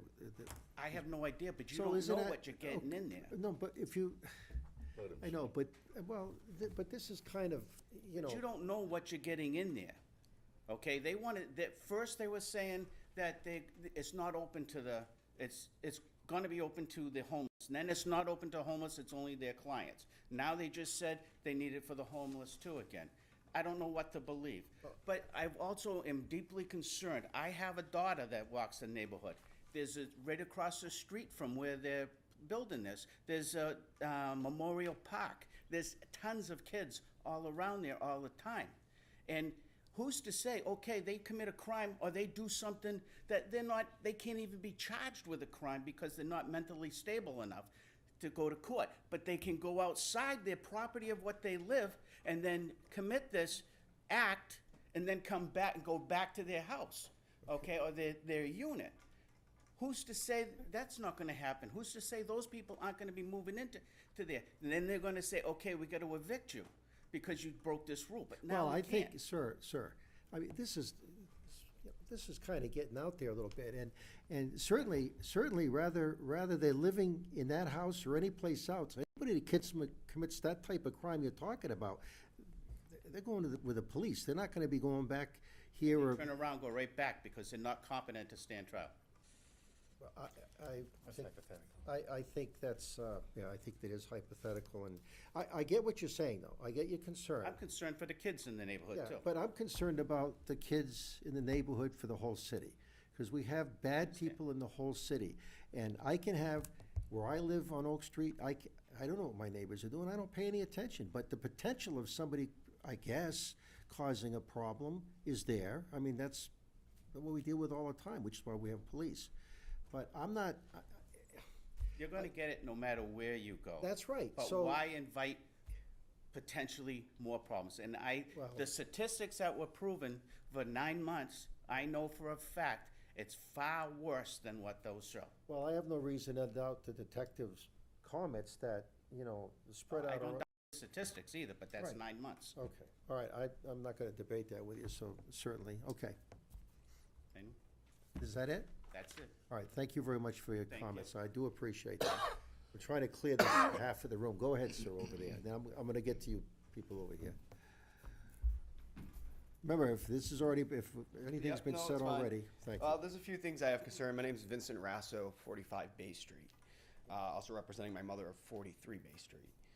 I'll start off by telling you I firsthand know about mental health. My brother being a severe drug addict, being one of the trap houses, was my mother's. So when it comes to this, I've been deeply affected by it my entire life, the last 10 years, okay? I've seen what goes on the street in the house that is in question. It was no doubt a trap house that these people were using for heroin, along with my mother's own property at one point. The city makes it hard to evict these people. And the problem is some of these people come from being kicked out of facilities like this, and they end up going to a Harry Bean or someone like my mother, who's a 70-year-old lady, and renting. And coincidentally, it was during COVID, so we couldn't kick them out. $30,000 worth of damage, 2 years worth of no rent. That's one thing. So these people move from a place that they're sanctioned and being paid to be in. Once they get turned loose, they affect the rest of the public. And the rest of the people who rent in Laconia is what happens. On top of that, I think that Bay Street has had enough issues with a boat building being put up enormously in front of everybody's property at the end of the road. Another development now being put at the end where we just talked about on Winnisquam Ave. And now they're coming to you to ask you to approve something that was denied before asking for more spots, when now they're asking for less spots. On a road that I can tell you right now is already parking on the road. There is side of the street parking everywhere. I know, I live there. Most of the houses that are there are older and don't have the appropriate parking for the existing residences there as is. So you're going to take a road that is already crowded and you're going to ask more demand on the parking premises. That's a problem. The other problem that I saw was, and I'm not trying to say that Carmen or the police officer facts and their passion isn't foreseen. And I do agree that we do need mental advocates and we do need housing in the city. That is without a doubt. And there are a lot of other problems in this city. But the infrastructure needs to be there before the housing. You keep building these houses, and I'd like to know the statistics for the capability of mental capacity to treat these people in the town. Is that going to increase? Is the fire department going to increase? Responders going to increase? Because when you increase the amount of people with issues, you increase the amount of problems come forth with those issues. The variances and the restrictions set by the zoning board, that most of them were done in the 50s through 70s, where there were less cars on the road and less cars in parking premises. So now you have more people parking in those restrictions that were put back forth in the 50s, 60s, and 70s in most planning states. All right? So my problem is, that's the problem with the parking. Now, they claim they want to be neighbors and help, yet this property has been sitting there vacant for over a year. Now, I'm sure if I called OSHA, they would have a problem with that. I'm sure that the town, if someone went through there and they got sued, there'd be a problem with that, because there's certainly been people roaming around the properties. I've seen it. There's animals roaming around the properties. You can't tell me that the fire suppression that they use isn't toxic, or the chemicals that they use to suppress the fire that's sitting there entering groundwater around these other properties can't be harmful. Needs to be cleaned up, regardless if they put a mechanics lien on the property or not. Something needs to get done there.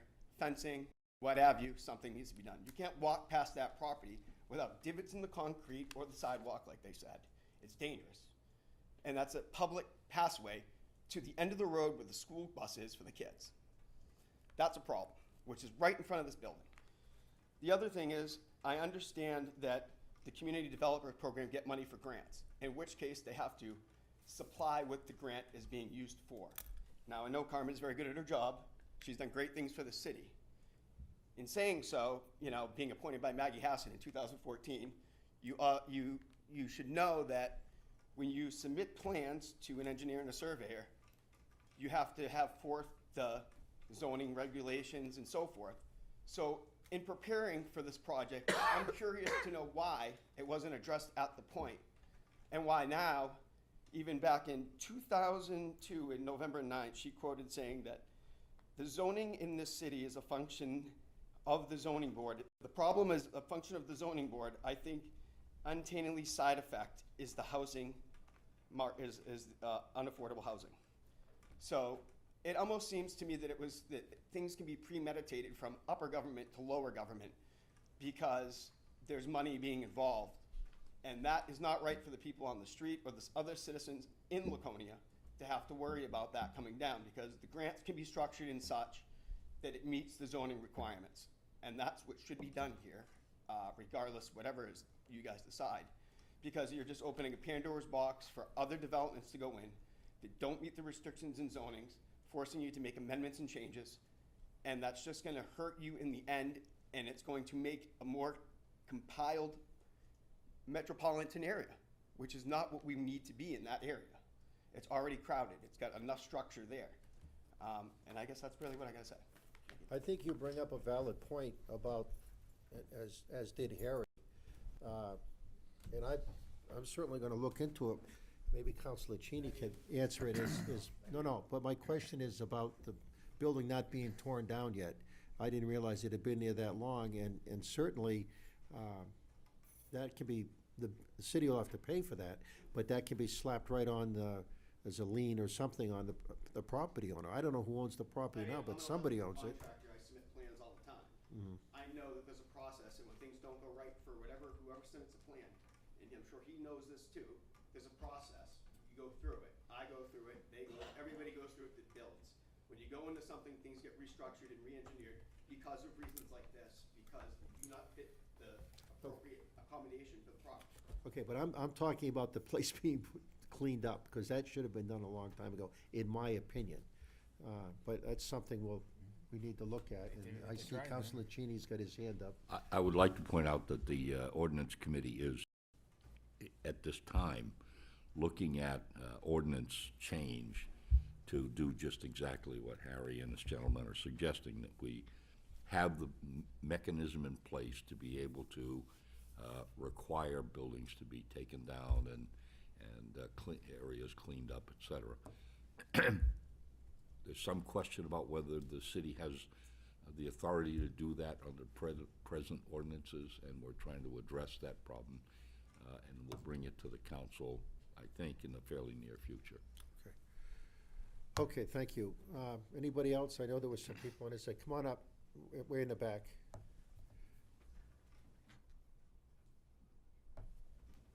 Hi there. Carrie Lowe, 182 Blueberry Lane in Laconia.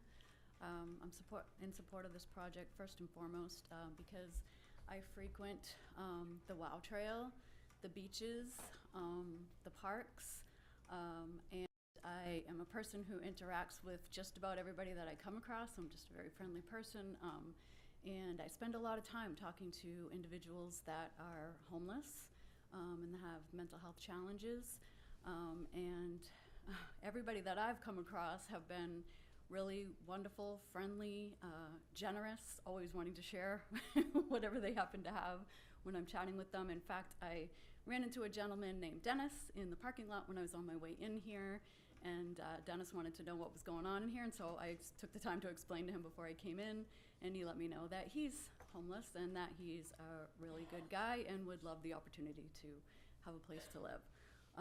So that's first and foremost.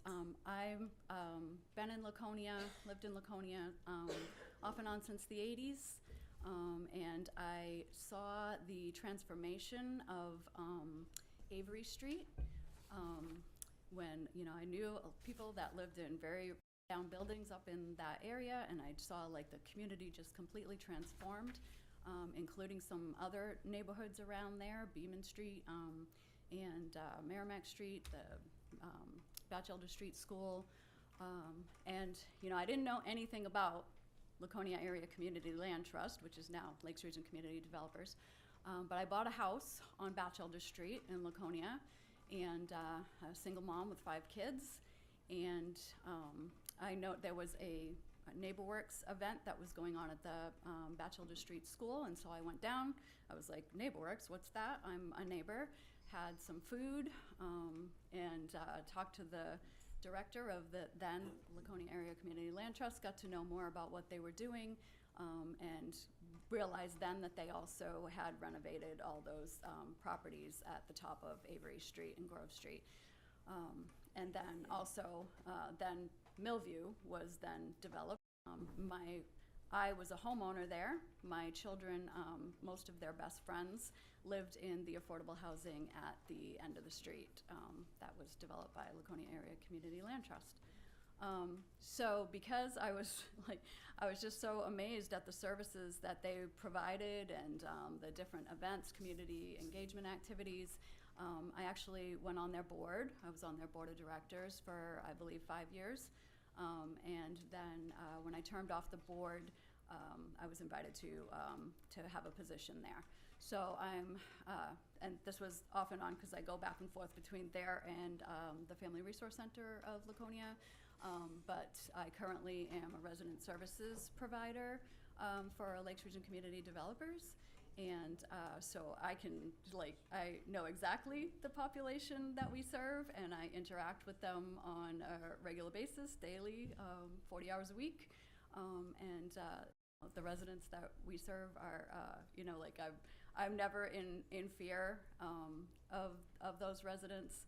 And I just think that this is a perfect opportunity to have some of these people that are out on the street and they want a different opportunity without housing. They're not going to be able to work on any of their other goals. Goal setting is one of the things that we do with our residents in all of our housing, all over the Lakes Region. And I know that, through experience with Lakes Region Mental Health Center and the services that they provide, that they'll be really, this will be intensive case management for these individuals.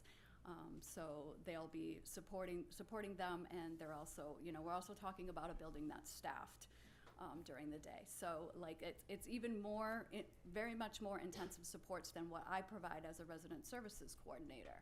So if we've got, a call here and there to our housing with just, services, and I will, if I know that somebody's had a call to their house, then I'm talking to people to figure out what's going on, how can we remove these barriers, how can we make sure this doesn't happen again. This is talking about a building in which supports are provided, 40 hours a week at minimum. So that's going to be, much more intensive than anything that I currently provide to our standard residents. And just regarding the parking and individuals having cars, the individuals that I run into on the Wild Trail and at the beach and at the parks, I haven't seen any of them have a car. I mean, apparently some of them do, because they said that, out of 100, 10% might have a vehicle. I haven't run into anybody that's had a vehicle.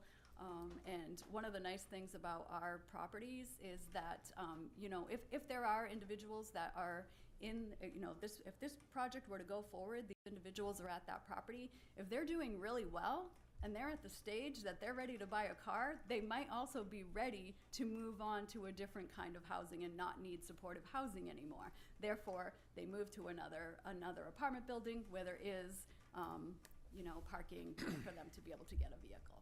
So I do believe that it will be a moot point, that we won't have, I find it very hard to believe that there'll be 12 individuals that live there that have vehicles. Maybe one or two. Probably not even that. Okay. Thank you very much. Somebody else back there, come on up.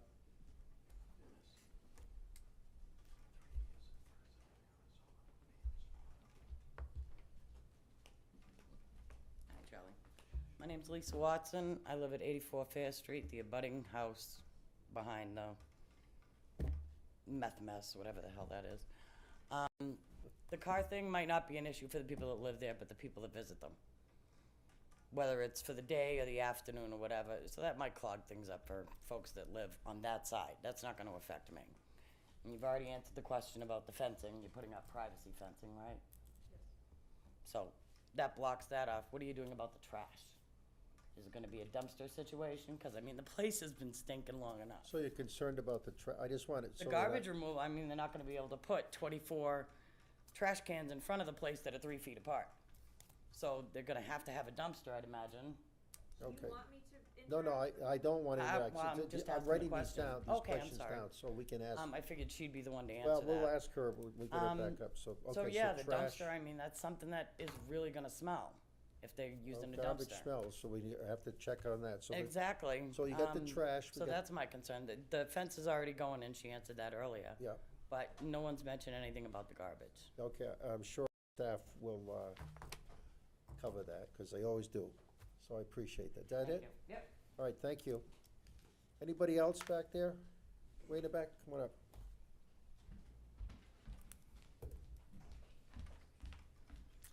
Good evening. My name is Gretchen Gandini. I am not a resident of Laconia, but I am here on behalf of Taylor Community. Where do you live? I live in Guilford, and actually I Okay, abut, thank you. my property actually abuts the Lakes Region Community Developers Affordable Housing Okay. Unit Phase 3 of the Guilford Village Knolls. So just I'm wanna well make aware sure- of their. thank And I also recently, as on behalf of Taylor, spoke about a project over in Wolfboro, near our Wolfboro campus, that Lakes Region Community Developers. Okay. But I'm here tonight. I did, I think, send you along a letter from our president and CEO via email, but I'll just read an excerpt just to read it into the record. Since 1988, Lakes Region Community Developers has developed high-quality, affordable rental housing throughout the Lakes region. Their projects are well done, well managed, and much needed here in the Lakes region. We applaud their work in partnership with the Lakes Region Mental Health Center to continue to address homelessness in the city. Supportive housing projects combine affordable housing with services to help people to live with stability, autonomy, and dignity. As a longtime Lakes Region organization with 240 employees between our Laconia and Wolfboro campuses, we understand that the availability of affordable housing and support services are critical components for businesses to attract and retain a valuable workforce. The people living in affordable housing and utilizing support services provided by the Lakes Region Mental Health Center are valued members of the local labor force, including many of our employees. They truly contribute to the success of our organization and many others in the Lakes region. Simply stated, a strong local labor force makes everything in a community work. In this difficult hiring climate, supportive housing projects are a vital piece of the puzzle for communities that are looking to help local businesses. We encourage the City of Laconia to support any reasonable venture that will help address homelessness in the city, and this Bay Street project certainly fits that criteria. Supportive housing is an innovative and evidence-based solution that will help members of our local workforce to live more stable and productive lives. We wholeheartedly support the important work of the Lakes Region Community Developers and the Lakes Region Mental Health Center, and strongly encourage the Planning Board to approve the 17 Bay Street project. Sincerely, Michael Flaherty, President and CEO. Thank you very Thank you. much. Anybody else back there? Come on up.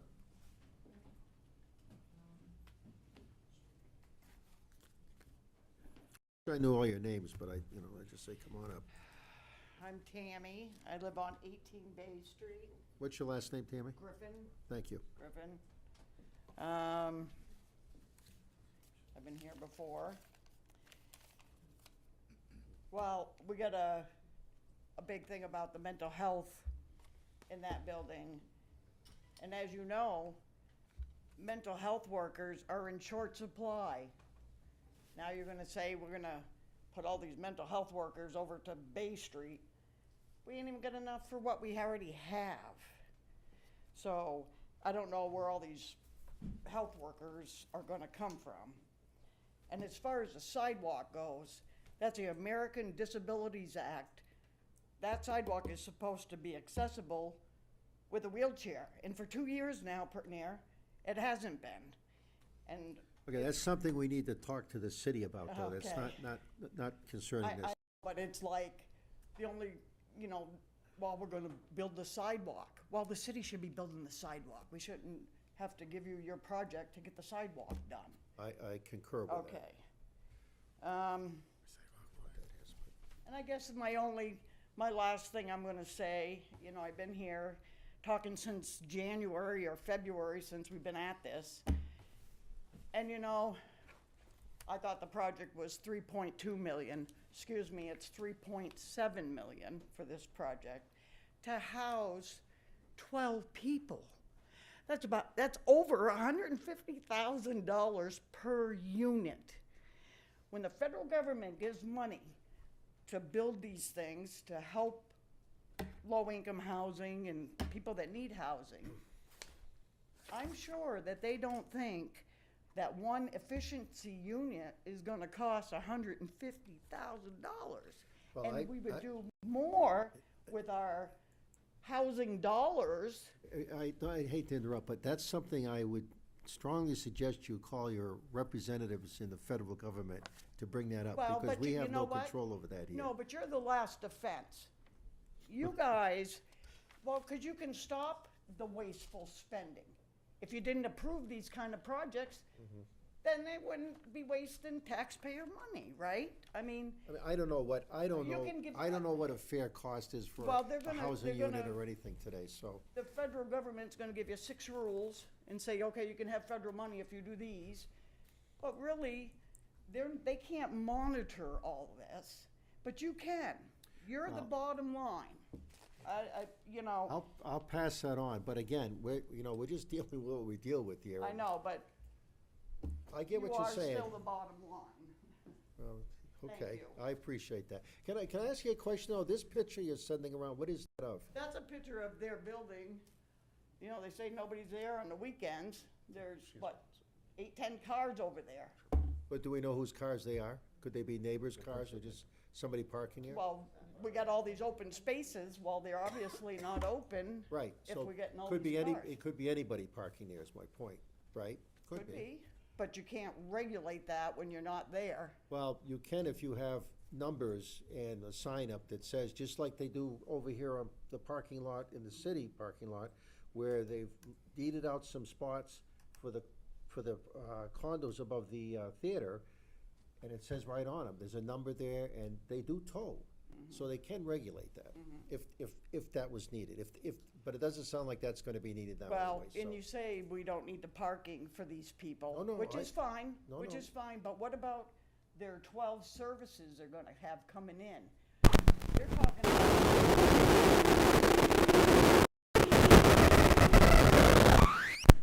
talking about bringing all these services to these people, and then in the second breath, we're talking about making Bay Street a one-way. Yeah, I don't know who, I haven't heard that, I Well- don't know who's talking about that Well, either. okay, but even if not, It sounds 12 like, it visitors. sounds like there's a problem now, as there is all over the city. With wait, let me finish, with homes that don't have ample parking for the amount of people that go to, these are private homes. And they'll have visitors out there parking on the sublawns, or in the, in the streets where there are no parking.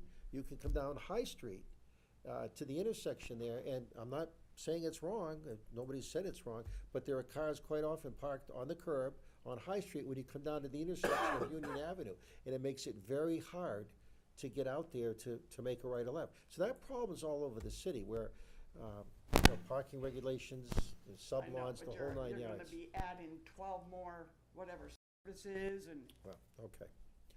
I appreciate that. Thank you. Anybody else? Okay, is there anybody else that hasn't spoken yet? Back there. Come on back, come on up. Come on up. Back it up.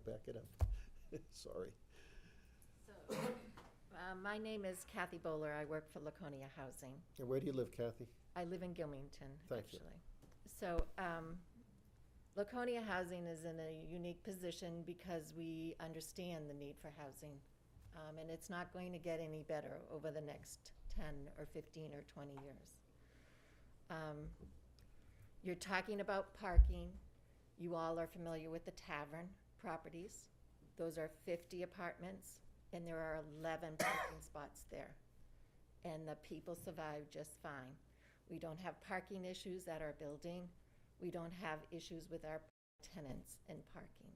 So there are 11 people who are allowed to park at the property, and the rest of the people do not have cars, and they don't have it in their lease. This is at the tavern up here. The Tavern over there. property.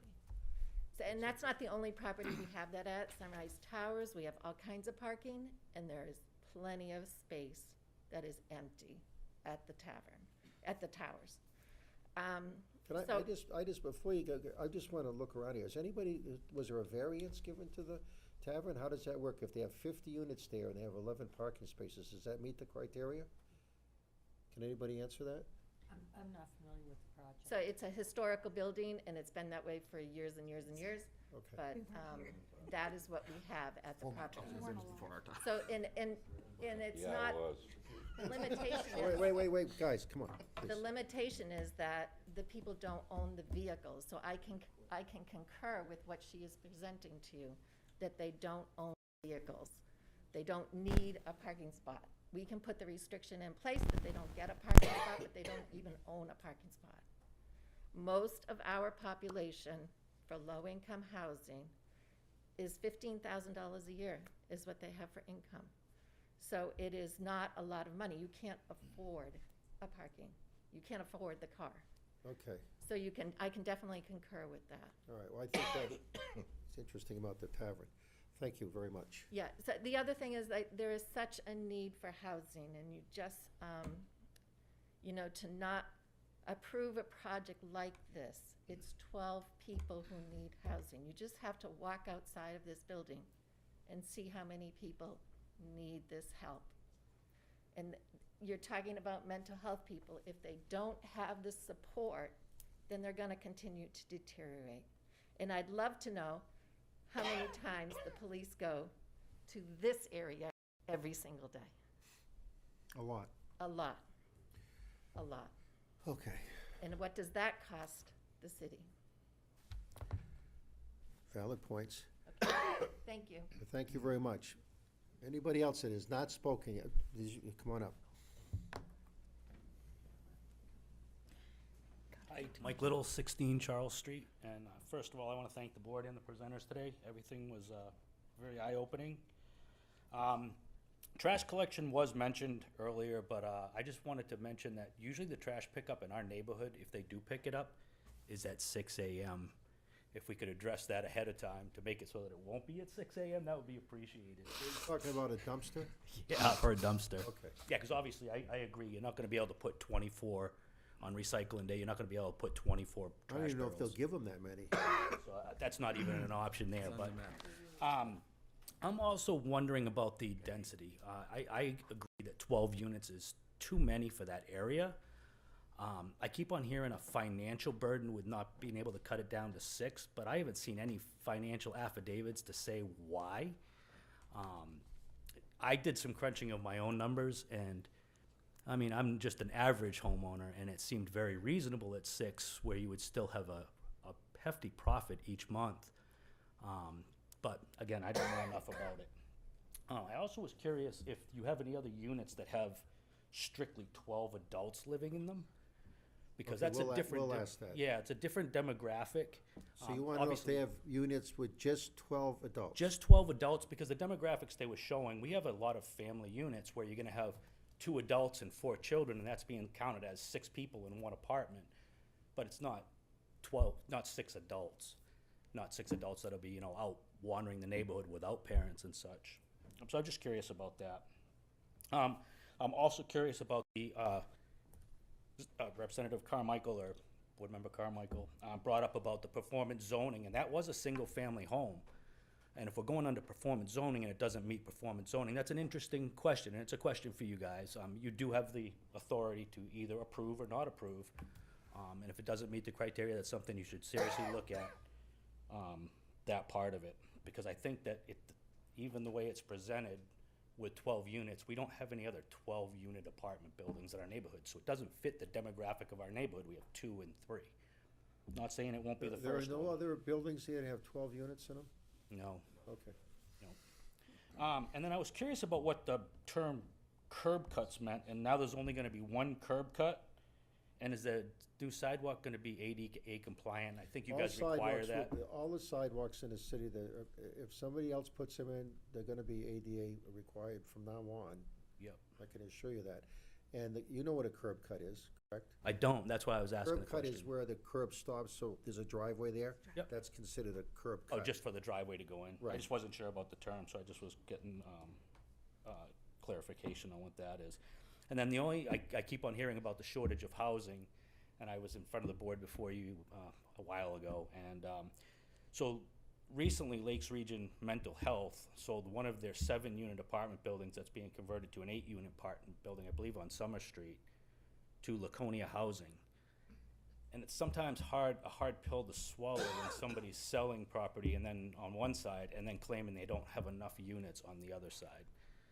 I find that a little bit difficult, but agreed, I think we need to address the housing issue here in Laconia. There's nobody that doesn't recognize it. I'm just saying that maybe 12 is too many for that neighborhood. Thank you Okay. very much for your time. Thank you. Anybody else that hasn't spoken yet that would like to speak at this point? I can just answer the question. Well, come on up here, do it, be as quick, I'm starting to watch that clock now. Too late. So, Laconia Housing did buy 13 Summer Can Street. you speak into the mic, please? Yeah, we did buy that piece of property. We bought it from Lakes Region Mental Health. The reason that we bought that property from them was to keep it as low-income housing. So we negotiated a contract with them to make sure that it retained that. Because they did not want people displaced, and neither did Laconia Housing. So that retained low-income So housing. they sold it to you because you needed it? They sold it to us because we could house the people that would So they not sold it be to you to displaced. help you? Yep. I'm just trying to figure this out. Their funding was not funding that was, Gotta cover that. cover that, their costs, and they sold the building to us.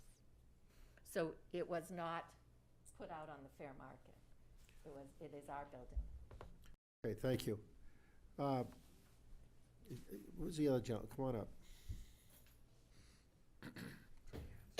Vincent Rasso, 45 Bay Street again. I just think that upon determining your decision, you need to take into account more statistics than have been provided by both the police department, the fire department, the fire protection agency. The reason why you have a lot of these variants, and I deal with a lot of life safety being an electrical contractor, is because of life safety issues. So I'd like to see the statistics for the fire department. As you know, they need a certain amount of space to operate around buildings and whatnot. So that would be something to consider, as long as the grant proposals and how they're structured in financials and how they're going to be self-sufficient apartments and what those numbers are. I think those should be provided to you all so you see it, because if you don't, what's going to happen is you're going to have other projects like this coming into your meeting, and it's just going to be a change after an amendment after this, and you're going to be dealing with backpedaling once you start this training. Normally, for all these projects, the fire department has to give their seal of approval on whatever the project is to answer those very questions you brought up. Gotcha. So that will be done on this project and will continue to be done on other projects. So they are involved And I in just think everything. you should also have the statistics for the grant approval, what was proposed, because there's no way that you develop a plan, get supporting from the government from granting, and not know what you're going to present and what the zoning is and everything else. So I just think that if it was premeditated to know that you got this, knowing that it wasn't approved, and now they're going for you for permission, that could be a problem in the future for other developers as well. So I think that's something to take into account when you make your decision. Thank you. Okay, thank you. Mr. Bean? Yeah, I'm Harry Bean from Guilford. I own three buildings down there. You know, I've heard this group and other groups talking about parking problems in the city for years and years and years. And you, Mr. Chair, just mentioned we have parking problems all over the city of Laconia. Why would you or anybody else here vote to make it worse? That's all. Well, I would respond to that. I'm not, my comment wasn't to say to make it worse. I'm just, because somebody was pointing out how bad it is on Bay Street, and I'm just saying it's bad everywhere. It's bad everywhere, Right. including Bay Street, so why would anybody vote to make I'm not it sure worse? it will make it worse, is my No, question. it would. I've been down there for 50 years. 50 years? You don't look old enough, Harry. 52. Thank you. Okay, anybody else?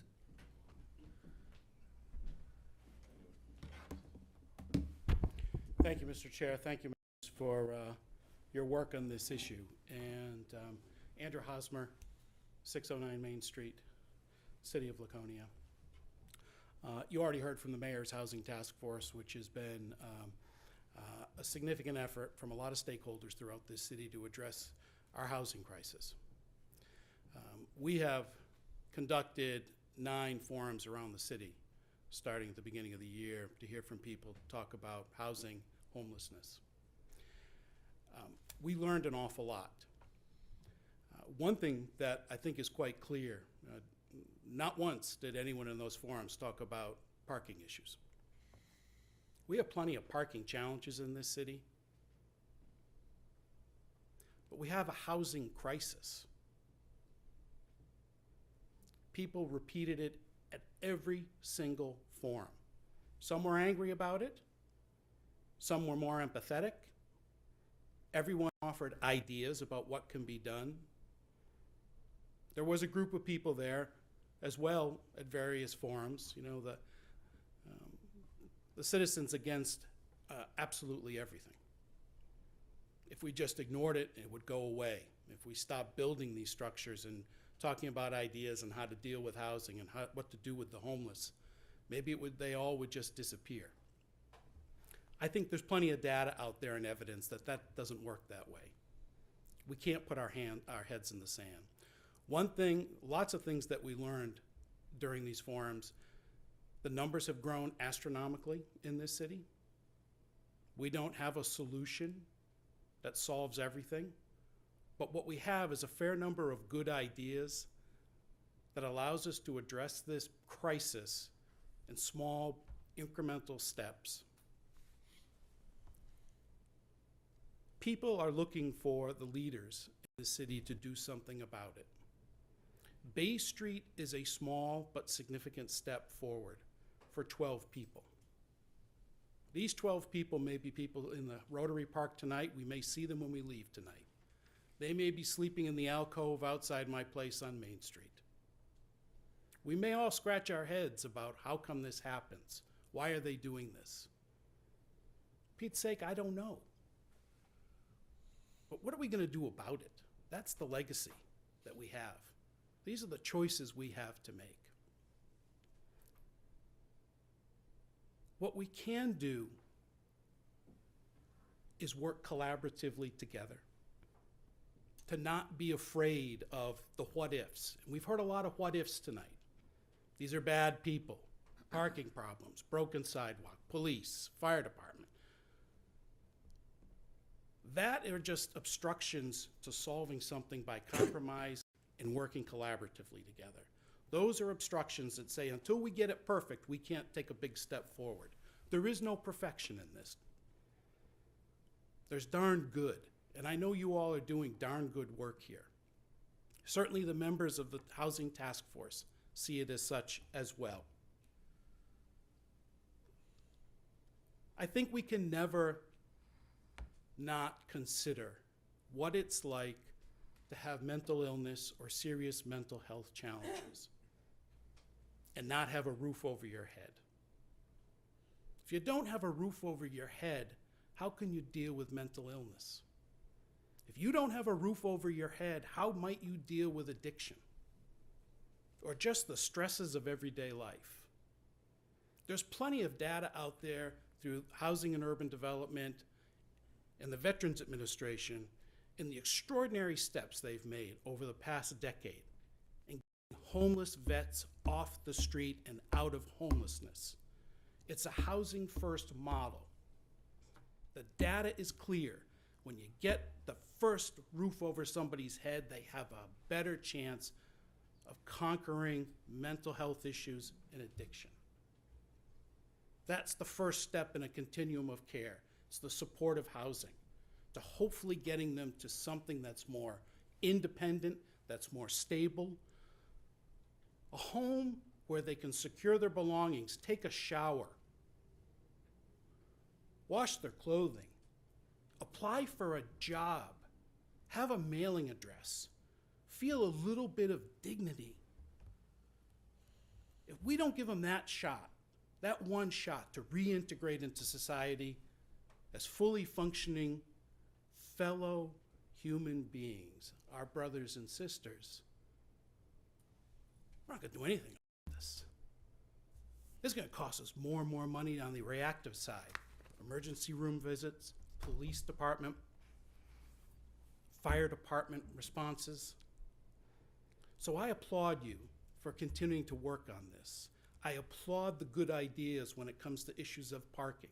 I applaud the discovery of what performance zoning really means. It's flexibility to deal with challenging and complex problems like you're dealing with right now. So I support this project wholeheartedly. There will be challenges. There are tonight.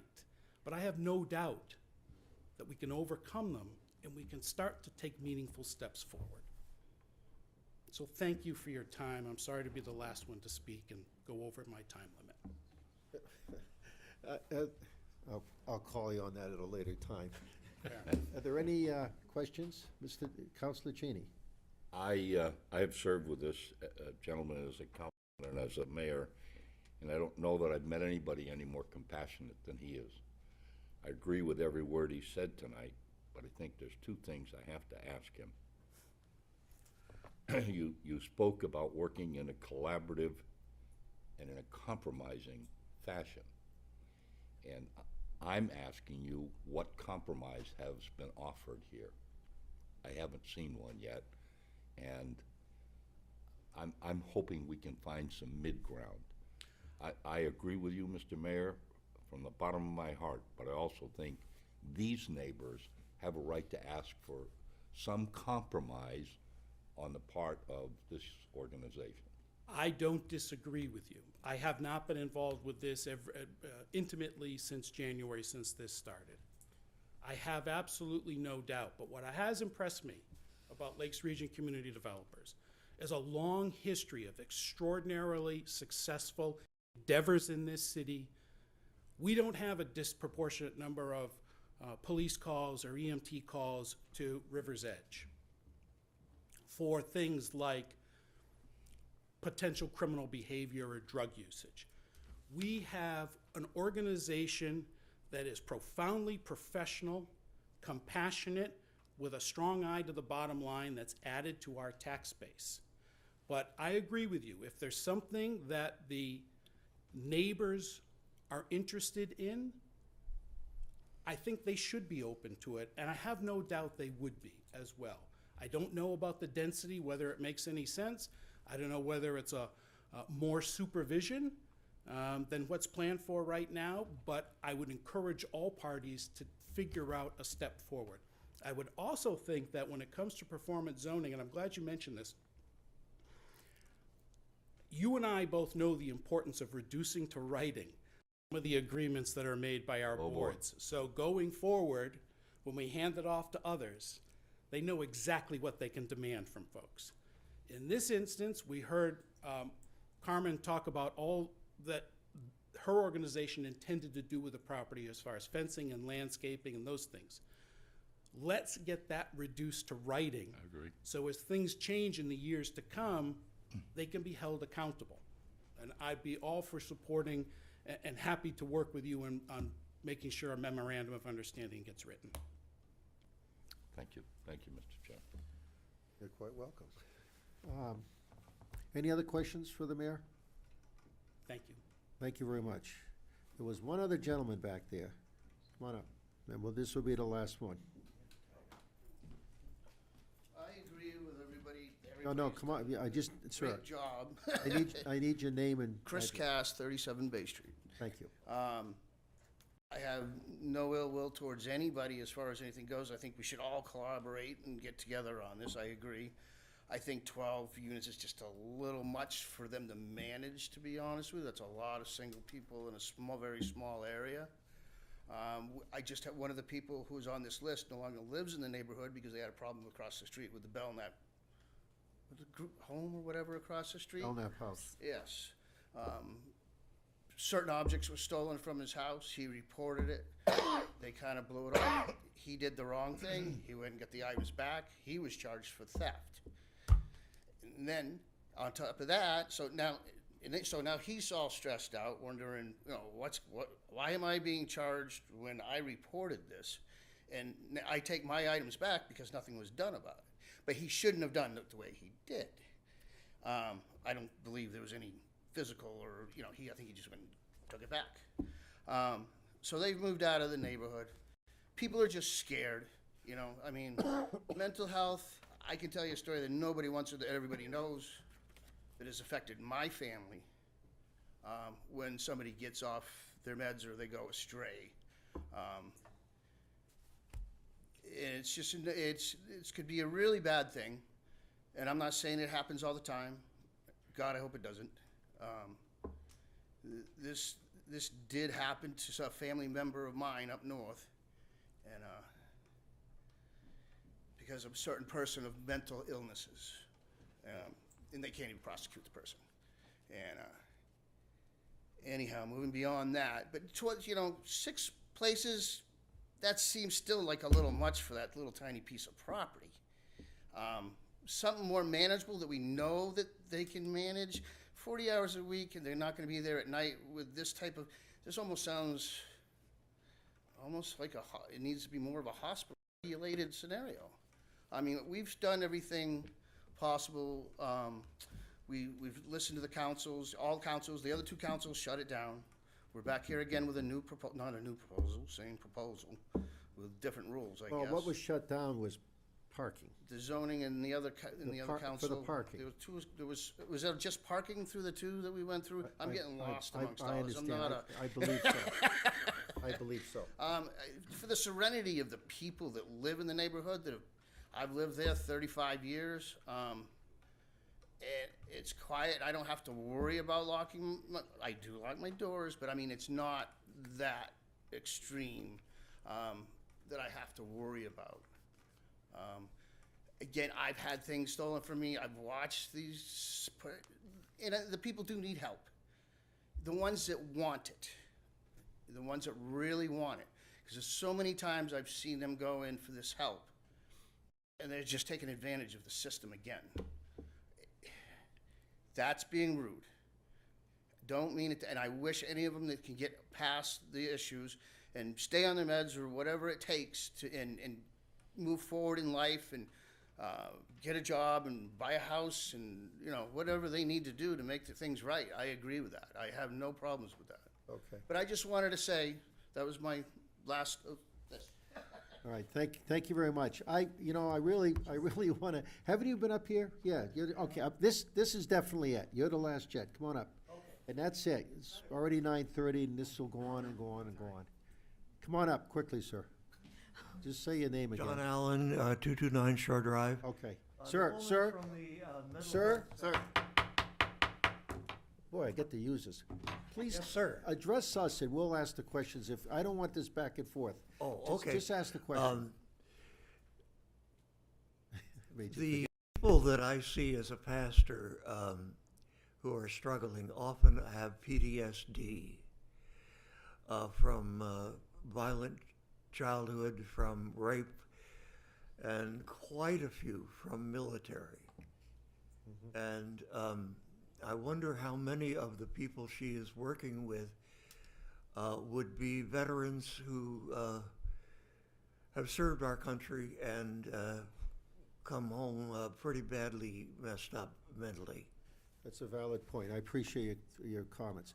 Okay, that's it for the public comments. We're gonna close the public comments at 9:32. What time do we start that cleaner? 8:28, something like that. Pretty early. 8:24, so that's over an hour, so I think we gave everybody a good chance.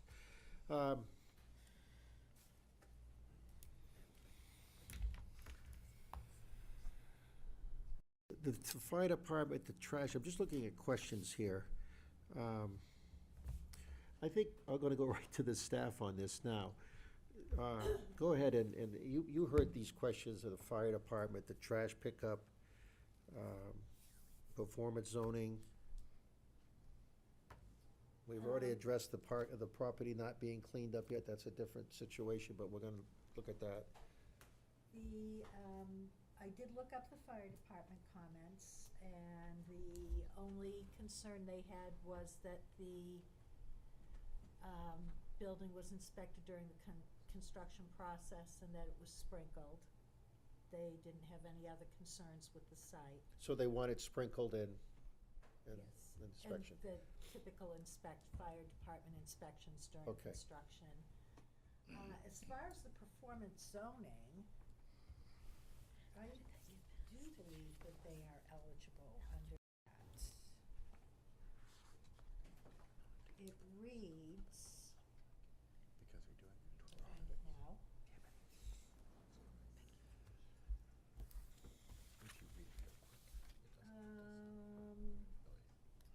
Provisions of subsections B through F, and that discusses the flexibility that the planning board has with regard to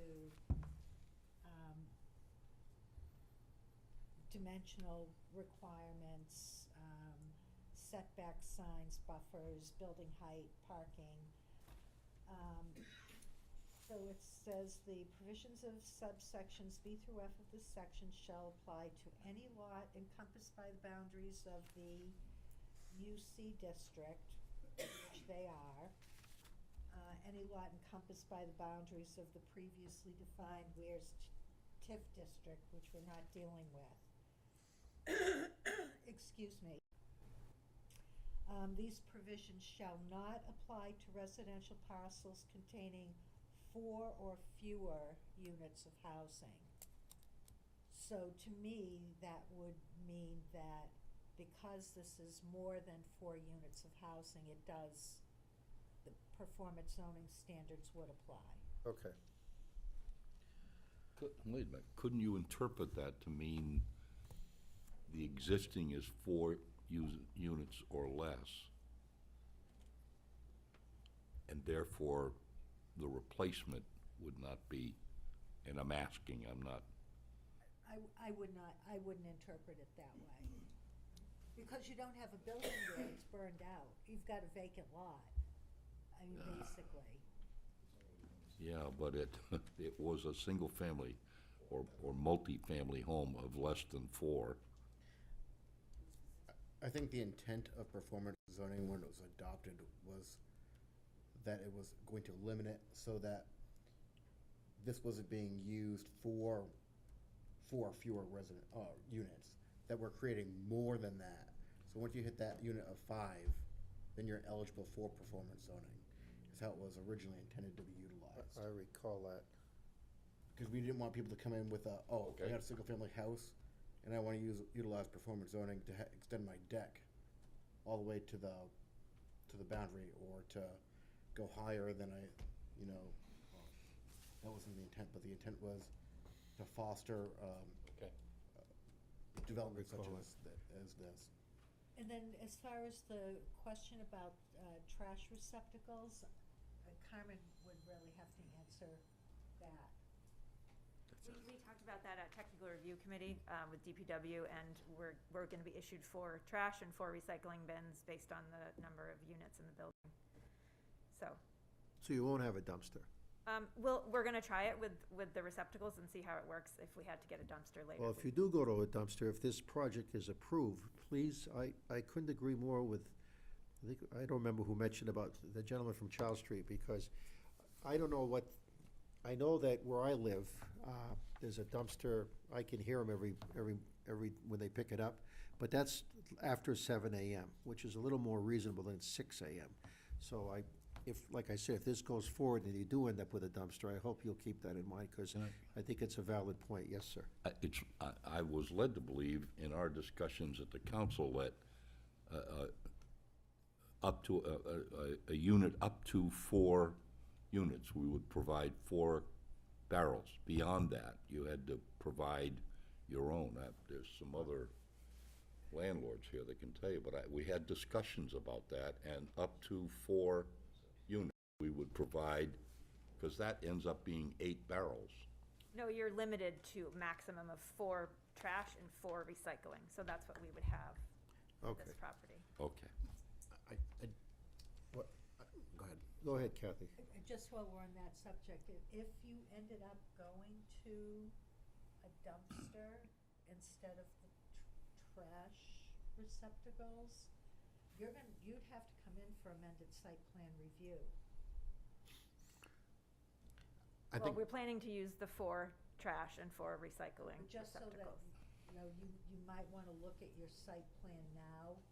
Just in case. Maybe amend it Thank you. before. I personally am a little bit uncomfortable with just having 8 trash cans. If you have 4 recycle and 4 trash, I know personally I live alone and I can fill up a trash can a week if I really want to do. You need to recycle more. I do recycle more. I do recycle, yeah. But I'm just saying, an average person could probably fill up 1 trash can. If you're gonna have 12 units out there. I never use more. I live by myself. I'm Yeah, just good for saying. you. The other problem with having 8 bins on a recycle week, they have to be 3 foot apart for the apparatus to pick them up. I don't know if you have enough frontage along the street to put 8 barrels with 3 feet between them. I don't know. And then what do you do in the winter? You can't put them on the sidewalk. No, in the winter, we're gonna be able to put them in the street. I recall the city manager, the former city manager telling me that, so, all right, in a council meeting. What about this parking plan that Rob came up with? What is the width of the driveway? 18 feet. 18 feet. It was either 8. It's kind of tight. That's with the 5-foot setback, but if you brought that to the property line a little bit closer, about 3 or 4 feet, you could probably fit in your parking.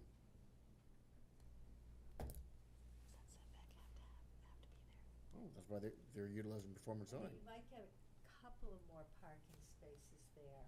Yeah, I was just throwing it out there as an idea. There's 8 more, I made the plan. I mean, he roughed it in, I mean. Seriously. It's plausible. Hand-drawn. But, I mean, if it's a matter of feet, I mean, if they're really not gonna utilize them and they're not an issue, then it wouldn't be an issue. And if it was, it would only become an issue with one vehicle would have to yield to the other vehicle going like this. Again, just like the bridge. And Mr. Chair, if I Yes. can say, Carmen said if they had 5 people living there with cars, they could limit anybody new coming in could not have a car, because they have 5 cars already, and they need an extra parking spot for counselors or case managers come in.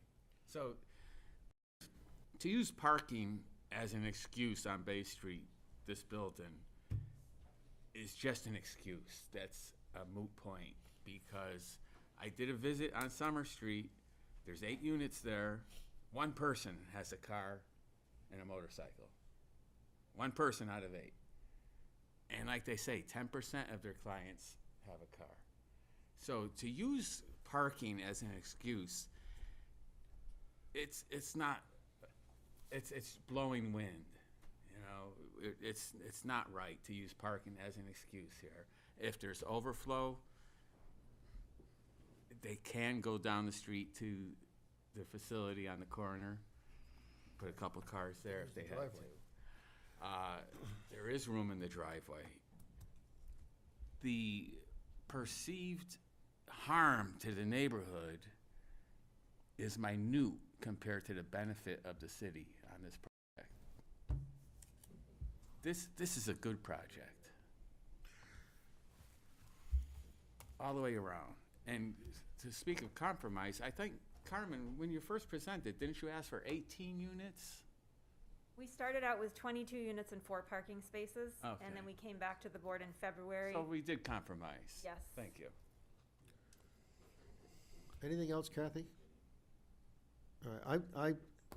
The public, I can't, I'm not gonna open the public hearing again, but I want to apologize to 2 people who sent in emails to read out loud here. So let me, if you'll just bear with me, I'll read these very quickly. I write in support of the proposed project at 17 Bay Street, Laconia. The project seems to be viable in every way and certainly addresses a need which is very well known. In my opinion, state and local government should strive, even strain, to make such projects possible. You have it within your power to allow this project to move forward. Please make it happen. Thank you, Richard Tracy, who lives on 167 Tiffany Drive in Laconia. And then the other one here is, my name is Charlotte Monroe, and I live at 66 Landing Lane, Laconia. Please read my comments into the record. I hope the planning board will approve this project, which will provide badly needed supportive housing to help address our city's crisis of homelessness. Lakes Region Community Developers and Lakes Region Mental Health Center are 2 trusted organizations who will do a good job managing the apartment building. I understand this project is being considered under the performance zoning ordinance. I've read the criteria, and it is clear that the project meets them all.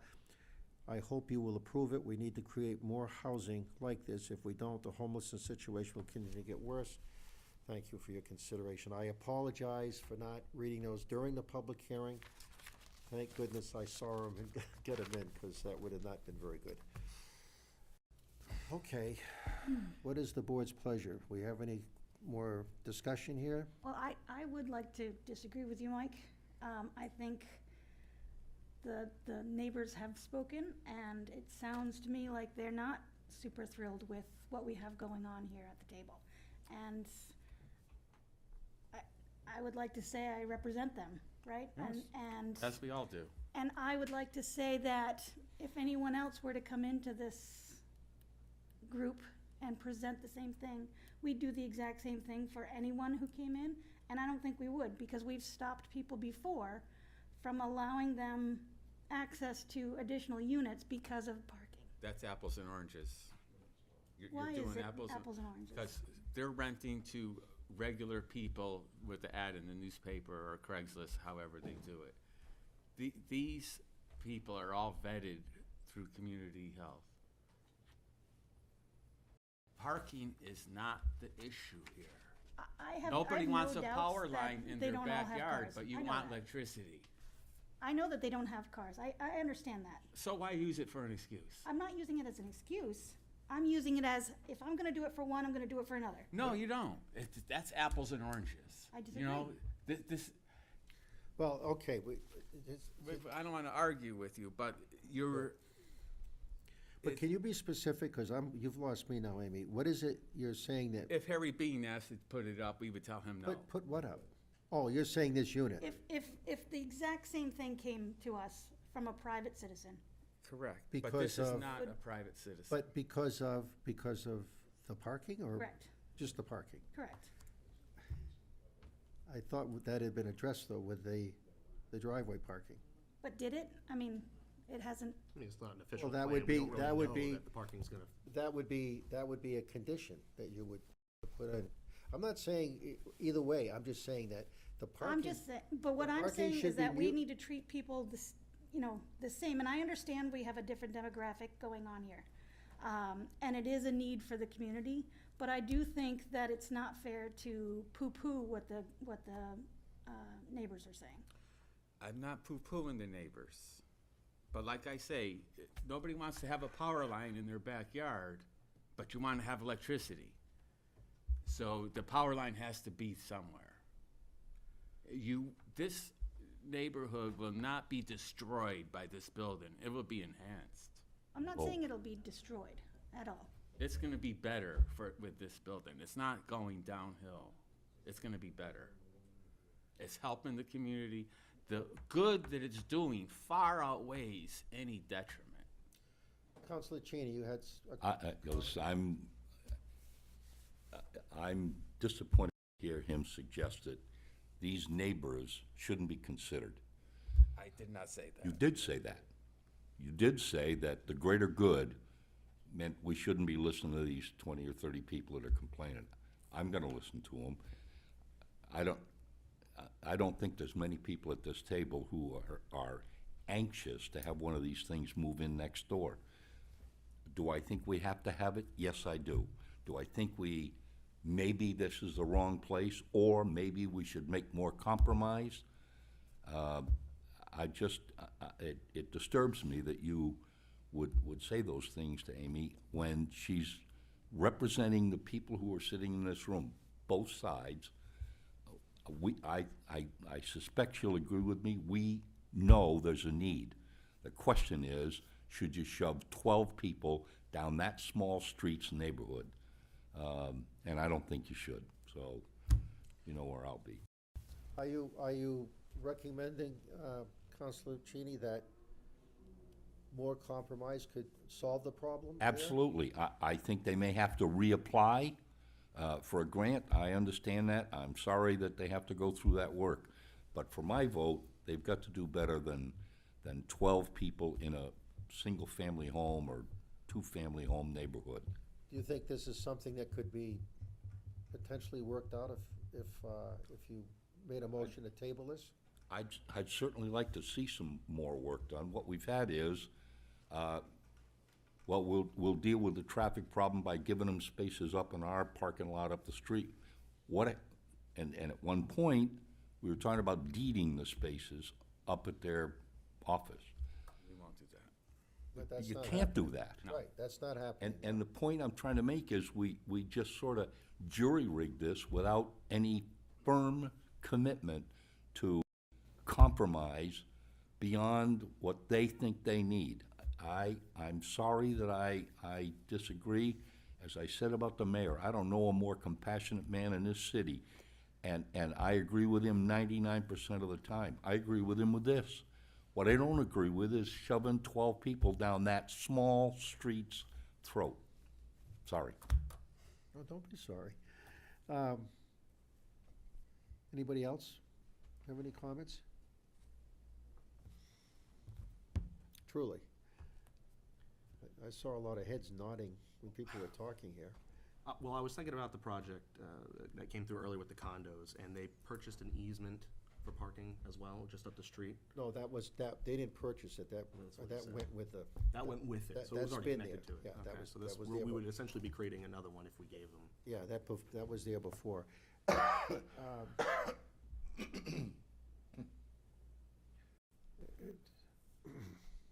I think the community has a right to say how they feel. I agree that this work needs to be done, especially in considering veterans. You know, that population, we've seen a tremendous work and improvement in that community by providing them with housing. I don't think anybody here at this table would disagree that that housing needs to be provided, and we need to strive to provide that for our community to help alleviate that crisis. But I think at the same time, you have to also weigh how the community feels. And I haven't heard anybody from that specific neighborhood speak in favor of it, really. I've heard some people that could potentially be convinced, especially with some further compromise. Maybe if we limit the number of units available, which I understand is going to be a process for applying for another grant, and I have no clue how that's gonna work for their financials. But at the end of the day, I think we have to balance both what the community is telling us in that area, as well as the need for the overall community, and how each individual member weighs that is, I think, up to them at this point. No, we did have one resident had their issues solved. Trash and fence. So, let's not forget everybody. Well, is there any thought, people are talking about compromise here. Carmen, I hate to put you in the hot seat. Is there any more you can do to try to alleviate anything? I think the thing that's troubling to me is that, and a gentleman brought this up, which was an excellent question. Why in the hell would I go and apply for funding for a 12-unit project if it wasn't approved? Well, because we came to you in February and asked you, what do you think about a 12-unit project? And you approved it. So based on that, I went and spent $50,000 and applied for all this funding, and now here we are. So I guess my answer is I don't know. I would need some kind of assurance that you would actually, I'm not gonna go and do this again. Right, that vote, Kalina, do you remember that vote that where they were approved for the 12 units back in February of this year? Yes. And there were several people at this table right now that were here in February. So what was the vote on that? I'll look it up and tell you. Thank you. This is with a tick-tock, tick-tock. I think that's a valid question, though. I think that's a good comment. I see you, Harry. Can I say something? No, yeah, go ahead, why? Well, Well, no, I, None of us were here to give our viewpoints when that was done. okay. Okay. That, You didn't slip under the Was that the table. conceptual one? Was it conceptual? okay. So there's no public hearing at a conceptual, correct? Was that a consensus? She's gonna let us know. Two conceptuals. And there's no public hearing at a conceptual, is that correct, Carlina? Okay, but nonetheless, we were given the consensual, so let's see what, I'm just curious. We know, had you come before the board before that, you said for more units? Yes. And it was denied. It was And we were denied. told to go back to the drawing board and come back with something smaller, so we did. And when was that? Do you remember when that was? He's got the minutes in his file. It was a couple of months before, so probably just January, it was probably December or January. Okay. January. But it might be worth changing your process so that you can get public input. I would, Agree. To avoid this happening I think in the we future. specifically said that just because of that I agree. application. no, it's a valid point. And Because I it think, doesn't- and yeah. I think of other projects around the city concerning major developments where all the neighbors complained. Not one neighbor came up, and we had one of those applicants here earlier tonight for an extension. And everybody in that whole neighborhood was against it. And this board still approved it. And that also, actually, both of these projects are up at the Weirs. The other project was a very large development that adjoins Tower Street. And all the neighbors up there complained about it. Every one of them complained about it. They were against it, and they came up with very valid reasons. But we still approved it. Why? Well, Yeah, just because we did it didn't make it right. we had no reason, we had no legal reason to stop it. And we had a different planning director then, and he went through all the reasons why we couldn't do that. Not that there didn't seem to be a lot of hesitation on the board to be I wasn't against it. there. Okay, but nonetheless, Amy, I'm just saying, this is not the first time, and Councilor Cheney knows that, Because Councilor Cheney was here for a couple of those votes, when everybody was complaining about it, but we still went forward and did it. So it's not without precedent that that's happened in the past, quite often, You're quite talking about frankly. the apartments behind Cumberland Farms there.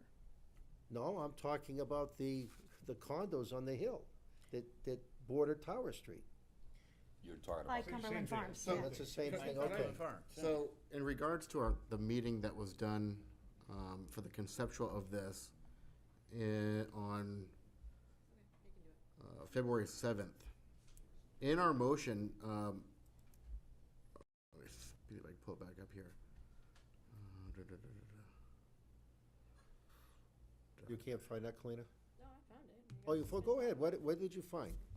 That you, it was 7-2 to approve it in February, and you tabled it in January for them to change things and bring it back, and they brought it back and you approved But when, conceptual. but when we approved the conceptual, I made the note in the motion that the board still had a concern with the parking. Okay, but right now, the parking, and it's also, as Councilor Cheney's saying, it's the density of 12 people, or 12 units in that neighborhood, Right, or so that street. Parking would naturally physically limit the density that's allowed, which is another aspect of having zoning as a parking requirement. Okay, so we've kind of figured out the parking, but that doesn't seem to be the issue right now. But density, parking is also controls density. You know what I'm saying? Do you understand what I'm I saying? understand that. Like, you only have enough parking to support so many units.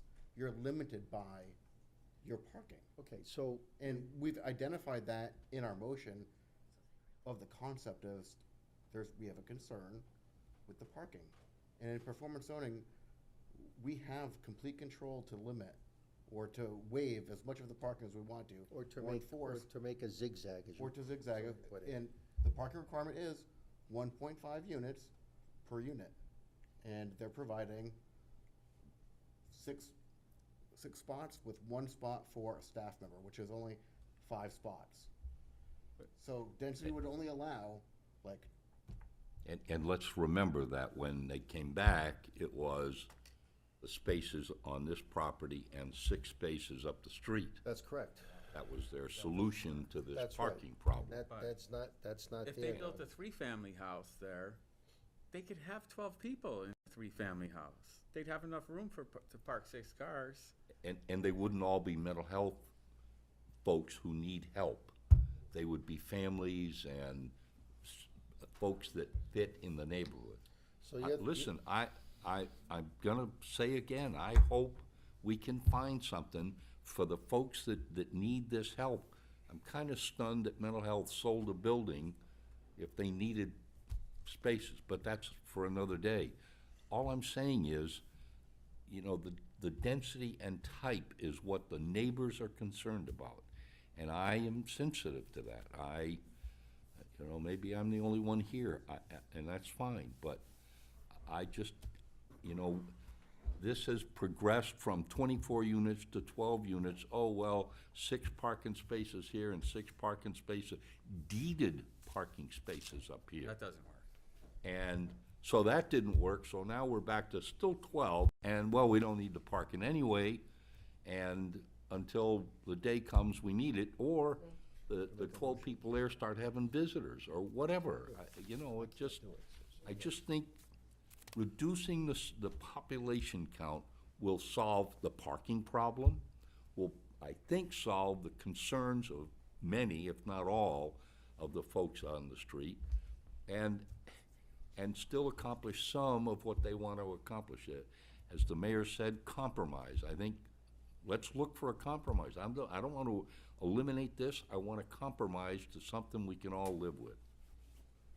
Well, I certainly am sensitive to Carmen's remarks about the $50,000 that was spent, because she was told that this is where we're going. So I don't know, But question. again, we hadn't heard from the, It doesn't matter, it was still done, you know, and that's a problem. That's a $50,000 problem for wherever it is. What are they asking for? Part of that 50,000 was the 24 units. Keep that in perspective. Yeah, I don't know, You know, almost everything they've, She's saying no, but in any event, let's, I think we've covered all this, and I'm looking at. all I want to say is, I'm sure a substantial portion of that 50,000 would deal with a smaller unit. I'm sorry that they had to spend that money. I think we had an obligation to be stricter to begin with, but. Could we ask the applicant if perhaps they would be willing to reevaluate the parking suggestion that we had, and take a week or so to think about it and talk to the planning director, and then maybe we can table this for. So you're recommending, he had a question for you, Carmen, if you can step up there and listen to this. Go ahead, Rob, if you could just put that to her. Give her the map I drew. It's beautiful. It's Not to scale. It's not to scale, but would it be plausible to at least evaluate that option, and maybe take the input that we've got tonight and talk to Kathy and see what we can do to cover some of the issues that have been addressed to help everything get resolved. Sure. So you're all, are you making a motion that, or you're interested? I just want to make in sure making that she was good with that, and then, So I'll make a motion to table it until the next planning board meeting, which would be on, November 6th. could we do the first Tuesday in November. No, it's a Monday. Oh, sorry, the first Monday in November. are we not gonna do, Do you want to do the 17th, 2 weeks from now? Is that yeah, I what thought we you're- were gonna do like another First 17th Tuesday meeting election. there. What? Yep. Yeah, to the 17th of No, we're gonna be the first. October. I can't do the every other week here. Come on, Dave, this is, Listen, I've got a life. what is more fun than land use? There's nothing more fun than land use. I mean, I don't know what you could have possibly Wait, going wait, on. wait, we're losing too many people talking. So you're making a motion? to Making a table- motion to table it until the 17th of October? Is that what it was, Tyler? Yeah, that's 2 weeks from today. You got it. That's one. 17th of October? Yeah. I disagree. Yeah, I'm not in favor of that. I would rather go to the first, that's 2 weeks, and I would rather, We're gonna have a Staff won't be staff, here. we're gonna have a staff shortage that night. I have a Oh. commitment already. what, in October? Yeah. Yeah, but I don't wanna do that anyway, Okay, so I guess we're going to November. Right, and I think that'll give more time, because I don't think it's gonna be that simple, quite frankly. So, Okay, so I'll So that amend motion's my been motion made. Is to anybody, go to the November meeting. does anybody wanna follow up with a second? I'll second the second motion. Okay, it's non-debatable, I believe. Clear, it's Monday, November 6th, Right, Correct. not Tuesday. Monday. Holiday? right, because the 7th is city elections, and Oh, yeah, that's our right. councilors will be battling for their seats, so. Battle of Ages going on. Okay. yeah. It's gonna be a really hard one for you. That's not very. Okay, there's motions on, okay, the motion's on the floor here to table this to the November meeting. All those in favor? It's fine. Okay, all opposed? You're one abstention. Okay, thank you all. I appreciate the patience of the audience. I know this has been a long topic. Keep up the work, everybody, for your opinions. I appreciate that. Lord have mercy. I want to see the mayor. Where's your calculator, Charlie? My what? Your calculator. A calculator. 3.7 million divided by 12 is not 150 grand. I didn't say About that. 308. I did not say that. Okay, we're moving on here now. Oh, now I'm alive. Last Yes. Oh, my. upgrading. I just want to remind people, there is still a public hearing, a we public haven't meeting adjourned. going on. We have not adjourned, so this is still a planning board meeting. Thank you. Okay, so we can do this here. Go ahead, Kathy. I think we need to do something here, Kathy's. We have to make Well, a, I just wanted to let you know that, we had scheduled a question and answer session on sidewalks Right. with the Public Works Director. is he left? I sent him home. Yeah. that's I don't good. blame you. I don't I blame you. sent him a text message and. I appreciate that, That's where I Kathy. belong. I was thinking about doing that when he was out Yeah, there. well, I had his, We can push that to the next meeting too, can't we? Could we put him at the beginning of next meeting? That way he doesn't have to stand around. That, You guys moved presentations to the end, so he was gonna be Yeah, and that's, Amy, that's probably not gonna be quick. Really? Oh, Really? God, no. Sidewalks? Well, it's, he's made I haven't his been here long enough to know this presentation. stuff. The purpose of the next discussion is for you to review the handout that he Right. gave all of you and Have- come prepared with your questions and Right. concerns. And it may not be that short, so, that's all I'm saying, because I certainly have several questions myself. I'm sure. Okay, so that's moved on, so let's look at this agenda again. Where does that leave us here?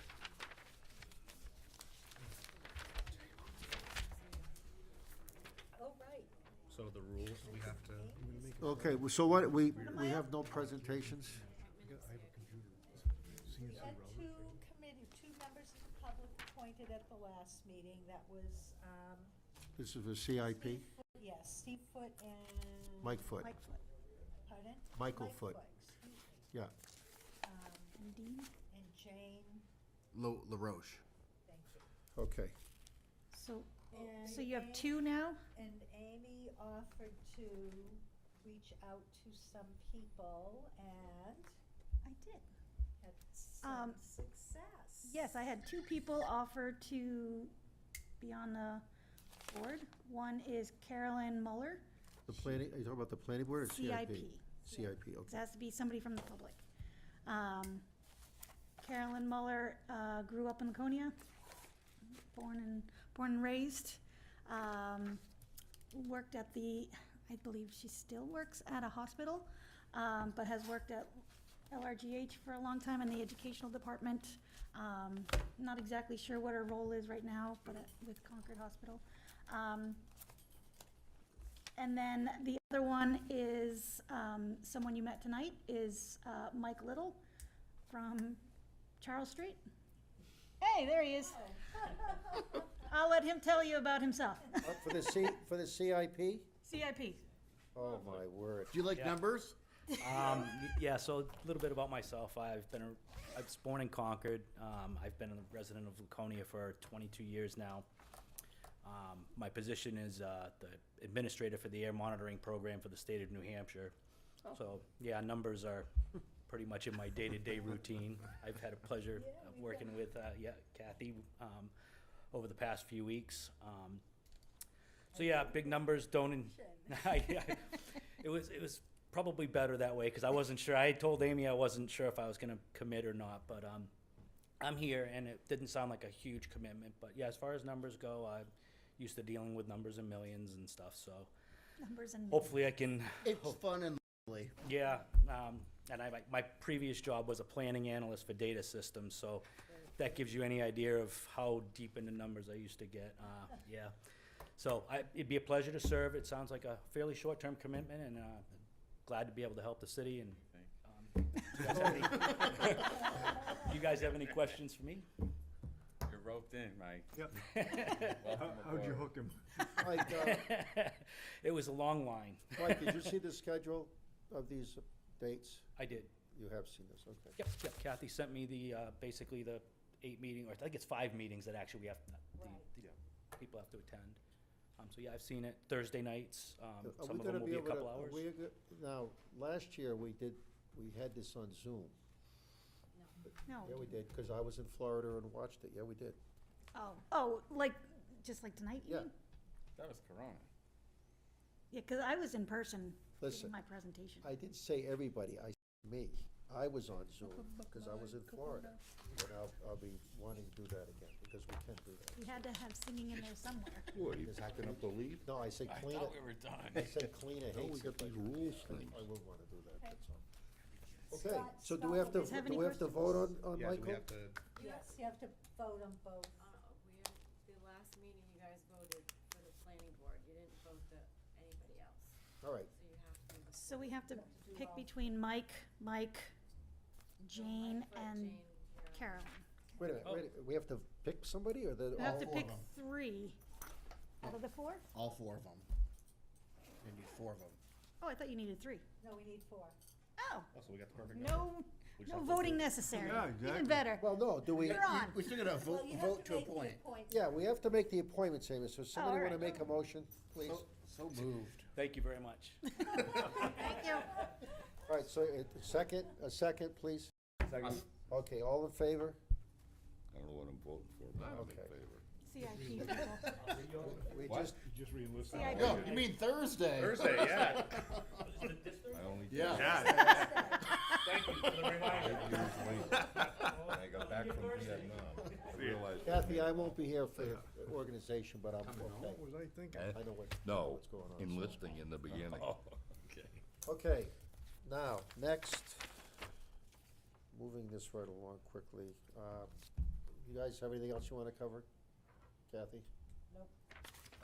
All right. She just can we wants out. Can we, well, Got we all, nothing but meetings this we week. all if I'm- do. I got three. What about liaison reports? Anything Nope. from anybody? Any other business? Do we have to do something with the rules that we put at the end and we never did anything Well, about? They continue? Gotta Okay, just continue making it. sure. Well, you know, and actually, Just making by the November meeting, I should have a real solid draft for Plan. you to really look at instead of, I don't, I'm going through it. We're gonna have to vote to table her. It's better without the red stuff, you know, without it running. I hope you all, Confuses me too much, yeah. I know Councilor Cheney and I will have discussions, but I hope you all, continue to think about this Bay Street thing, cause it's not gonna go away.